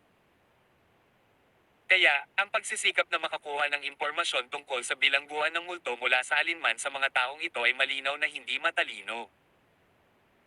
Kailangan niyang subukan ang kanyang swerte sa iba pang mga cultivator ng Ghost Refining Sect. Gumamit si Huang Xiaolong ng ilang mga trick upang lampasan ang mga paghihigpit sa paligid ng courtyard at partikular na inutusan ang Spiriting Demon Gates, Patriarch na manatili sa loob bago mawala sa gusali ng palasyo. Matapos lumabas sa gusali ng palasyo, binago ni Huang Xiaolong ang kanyang pisikal na anyo upang tumugma sa Ghost Messenger pagkatapos ng mabilis na pag-iisip. Pagkatapos ay lumabas siya sa palasyong ito na ang punong tanggapan ng Ghost Refining Sect. Sa labas, maingat niyang ipinalaganap ang kanyang divine sense. Lahat ng bagay sa loob ng 1,000,000 li radius ng Ghost Refining City ay malinaw na lumitaw na parang isang mapa sa isip ni Huang Xiaolong, kabilang ang lahat ng mga secret cultivation chamber na nakatago sa madilim na sulok ng mga city residences, pati na rin ang lahat ng high-level na High God Realm Masters ng Ghost Refining Sect. Sa lungsod, sa isang kisap mata, lumitaw siya sa loob ng lihim na silid ng isang tirahan. Sa loob ng secret chamber, biglang bumukas ang mga mata ng 8th Order High God Realm Master. Ang unang pumasok sa kanyang paningin ay ang figure ni Huang Xiaolong, Lord Ghost Messenger. Ang master ng Ghost Refining Sect na iyon ay nabigla, nagmamadaling lumuhod kahit na nalilito. Karaniwan, kung gusto silang makita ng Ghost Messenger, tatawagin niya sila sa pamamagitan ng talisman ng komunikasyon. Hindi kailanman dumating si Lord Ghost Messenger para personal silang hinanap. Ngunit bago pa matuloy ang kanyang pag-iisip, naramdaman niya ang kanyang sarili na pilit na hinihila palabas ng napakalaking puwersa na nagmumula sa Lord Ghost Messenger. Isang lilang liwanag ang kumislap sa mga mata ni Huang Xiaolong habang ang simbolo para sa kaluluwa ay tumagos sa isip ng Ghost Refining Sect Master, sinasaliksik ang kanyang kaluluwa para sa impormasyon. Makalipas ang ilang minuto, natapos na ang pag-aagawan ng kaluluwa. Mabilis na lumabas ang kanyang Archdevil Supreme Godhead na ginawang tuyong bangkay ang Ghost Refining Sect Master na iyon sa isang kisap mata. Gayunpaman, siya ay buhay pa, pinalayas lamang siya ni Huang Xiaolong sa isang walang hanggang pagkawala ng malay. Ang mga high-level master na tulad nito ay kadalasang mayroong soul token na itinatago sa loob ng sekta na masisira kapag namatay ang kaukulang master. Ito ay tiyak na mag-aalerto sa Ghost Refining Sect ng mga nanghihimasok. Mula sa mga alaala ng taong ito, nalaman ni Huang Xiaolong na ang bilang ng mga master ng 7th Order High God Realm pataas na sumali sa Ghost Refining Sect ay higit sa 30,000. Ang 10th Order High God Realm Masters lang ay higit sa 1,000. Si Huang Xiaolong ay tunay na natulala. Ang lakas ng Ghost Refining Sect ay talagang nakakatakot. Kahit na ang sinaunang Devil Clan ay mayroon lamang mahigit 1,000 High God Realm Masters sa pangkalahatan. Sa kanila, ang bilang ng mga eksperto sa 7th Order pataas ay kaawa-awang maliit, wala pang 50. Ang taong nasoulstirred lang niya ay isang elder ng Ghost Clearing Hall na hindi alam ang lokasyon ng Ghost Prison, tanging ang Enforcement Hall's Elders at Grand Elders ang makakaalam. Mga Elder at Grand Elder ng Enforcement Hall. Inulit ni Huang Xiaolong ang kanyang hininga habang ang kanyang divine sense ay nakalok sa isang 8th Order High God Realm Enforcer Elder na hindi kalayuan sa kanyang kinaroroonan. Pagkaraan ng 10 minuto, gamit ang parehong paraan, natapos ni Huang Xiaolong ang pag-alis sa kaluluwa ng Enforcement Hall Elder, nilamon ang kanyang dugo at God Force at pinatulog siya ng walang hanggang pagtulog. Timog ng lungsod. Isang kislap ng kagalakan ang kumislap sa mga mata ni Huang Xiaolong. Lumalabas na ang kulungan ng aswang na ito ay nasa ilalim mismo ng isang tiyak na tirahan sa timog na bahagi ng lungsod. Noong una, nag-aalala si Huang Xiaolong na nasa loob ito ng punong tanggapan ng Ghost Refining Sect. Kung nangyari nga, ang pagliligtas sa matanda ay maraming beses na mas mahirap. Gayunpaman, hindi nagmadali si Huang Xiaolong, nag-soulstirred siya ng isa pang 5 Enforcement Hall Elders at isang maagang 10th Order High God Realm Grand Elder. Mula sa mga alaala ng Grand Elder na iyon, natutunan niya ang paraan upang harapin ang mga layer ng mga paghihigpit, at sa hindi inaasahang pagkakataon ay natuklasan din niya ang lokasyon ng treasury ng Ghost Refining Sect. Ang problema, ang treasury ay binantayan ng 4 na tagapagtanggol, bawat isa ay nagtataglay ng lakas na maihahambing sa isang infernal ghost messenger. Higit sa lahat, 3 tao lamang ang nakakaalam ng paraan ng pagbubukas ng kaba ng bayan.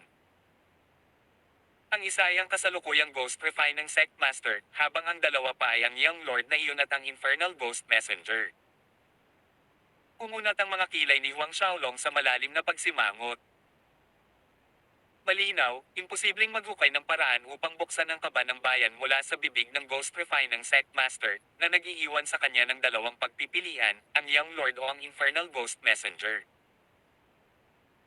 Ang problema ay, kung ang dalawang ito ay mananatili sa loob ng punong tanggapan, hindi siya makakahanap ng isang window ng pagkakataon upang makuha ang impormasyon mula sa kanila. Kalimutan mo na, mas mabuting iligtas ko muna ang matanda. Kumunat ang mga kilay ni Huang Xiaolong. Pagkatapos ng lahat, ang kanyang pangunahing layunin sa pagpunta dito ay upang iligtas ang Ascending Moon Old Man, ang iba ay pangalawa. Nang makapagpas siya, si Huang Xiaolong ay nagtungo sa timog na bahagi ng lungsod ayon sa landas na nakuha niya mula sa mga alaala ng Enforcement Hall Elders, na natagpuan ang nakatagong pinto patungo sa pasukan ng kulungan ng multo sa ilalim ng tirahan.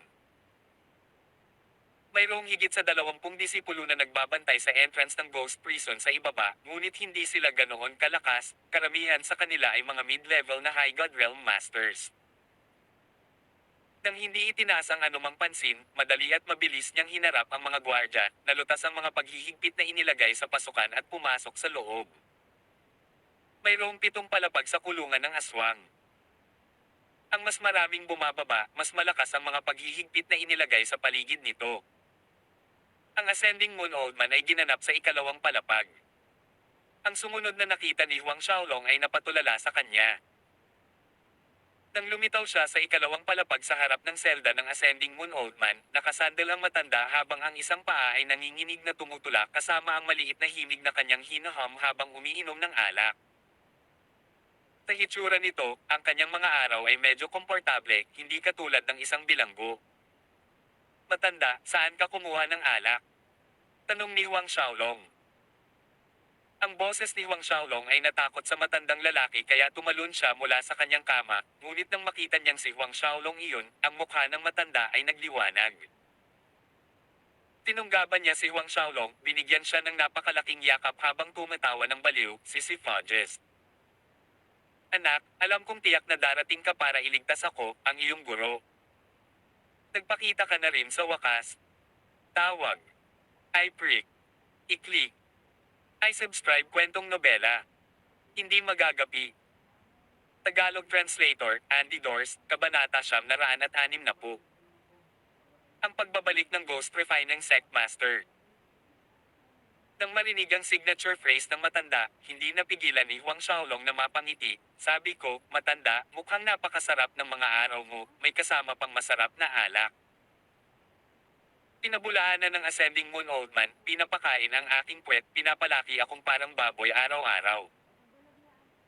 Ang alak na iyon ay bahagi ng aking koleksyon mula noon, at malapit na rin itong matapos. Kung hindi ka pa nagpakita, hindi ko talaga alam kung saan ako pupunta para maghanap ng alak para pampalipas ng mga araw ko. Natahimik si Huang Xiaolong. Sa katunayan, mayroon ding restriction sa katawan ng matanda na nagbubuklod sa kanyang God Force, ngunit hindi ito problema sa mga mata ni Huang Xiaolong. Sa loob lamang ng ilang minuto, tinanggal na niya ang paghihigpit sa matanda. Sa sandaling nawala ang paghihigpit sa kanyang katawan, ang Ascending Moon Old Man ay gumawa ng ilang mga aksyon sa pagbomba ng dibdib, ngumiti ng nakakatakot. Ang bagay na iyon ay halos malabutan ng hininga sa matandang ito hanggang sa mamatay. Matanda, halika, umalis na tayo sa lugar na ito. Sabi ni Huang Xiaolong. Ang Ascending Moon Old Man ay nag-alinlangan, at sinabing, sa ikalawa at ikatlong palapag ng bilangguan na ito, may ilang mga masters mula sa Wango Clan, Giant Tribe, at iba pang puwersa na nakakulong, dapat ba tayong? Umiling si Huang Xiaolong, tatalakayin natin ito mamaya. Hindi binalak ni Huang Xiaolong na umalis sa Ghost Refining Sect sa oras na ito. Kung naililigtas niya ang napakaraming tao ng sabay-sabay, madaragdagan lamang nito ang panganib na ilantad ang kanyang sarili. Sa makatuwid, ang iba ay kailangang maghintay ng kanilang pagkakataon kapag gusto niyang umalis. Ang Ascending Moon Old Man ay pinag-isipan ang mga salita ni Huang Xiaolong at hindi na nagsalita pa. Kaya, kasama niya ang matanda, nagsagawa si Huang Xiaolong ng Greater Space Teleportation para umalis sa kulungan ng multo. Nang muli silang nagpakita, sila ay nasa looban na inayos para sa ninuno ng Spiriting Demon Gates. Pagamat nailigtas niya ang Ascending Moon Old Man mula sa kulungan ng multo, hindi kayang ipahinga ni Huang Xiaolong ang kanyang pagbabantay. Malapit nang matuklasan ng Ghost Refining Sect ang kawalan ng bilanggo. Sa oras na iyon, tiyak na magsasagawa sila ng masusing paghahanap sa lungsod. Sigurado si Huang Xiaolong na paghihinalaan din ang grupo ng mga patriarch at ancestors. Kaya naman kailangan niyang alamin ang paraan ng pag-alis sa Nightmare Forest bago matuklasan ng Ghost Refine ng sect na nailigtas ang Ascending Moon Old Man. Ang Nightmare Forest ay tiyak na mapanganib na old-growth forest na kailangan nilang tawirin upang makarating sa higanting meteorite. Kung wala ang tumpak na landas ng pag-alis sa Nightmare Forest, si Huang Xiaolong mismo ay maaari lamang makulong sa loob ng teritoryo ng Ghost Refine ng sect. Mula sa mga alaala ng mga elder at grand elder ng Enforcement Hall, nalaman din niya na ang parehong tatlong tao lamang ang nakakaalam ng paraan ng pag-alis sa Nightmare Forest. Ang Sect Master, ang Young Lord, at ang Infernal Ghost Messenger na iyon. Gayunpaman, nagpa siya si Huang Xiaolong na maghintay. Maghintay ng pagkakataon. Hintayin ng Young Lord o ang Infernal Ghost Messenger na umalis sa punong tanggapan ng Ghost Refine ng sect. Ang banal na pakiramdam ni Huang Xiaolong ay sumunod sa kanilang mga galaw sa lahat ng oras. Hindi nagtagal, sumapit ang gabi. Ang pag-asam ni Huang Xiaolong ay nagwakas sa pagkabigo, ang parehong mga target niya ay nanatili sa loob ng punong tanggapan, halos hindi nakakahakbang sa labas. Ganon din ang nangyari sa ikalawang araw. Sa puntong ito, 11 araw na lang bago ang seremonya ng succession ng Ghost Refine ng Sect Master. 11 days. Ang Ghost Refine ng Sect Master ay maaaring bumalik anumang oras. Lalong nabalisa si Huang Xiaolong sa paglipas ng panahon. Sa ikatlong araw, nang nagpasya si Huang Xiaolong na ipagsapalaran ito at kumilos, sa wakas ay lumabas ang Young Lord na nasa loob ng complex ng palasyo sa lahat ng oras na ito. Paglabas mula sa punong tanggapan, ang batang Panginoon ng Ghost Refine ng sect ay direktang lumabas mula sa lungsod, palayo sa Meteorite Land at patungo sa gilid ng Yellow Field. Si Huang Xiaolong ay napabuntong hininga sa sobrang ginhawa habang palihim siyang nakasunod sa likuran.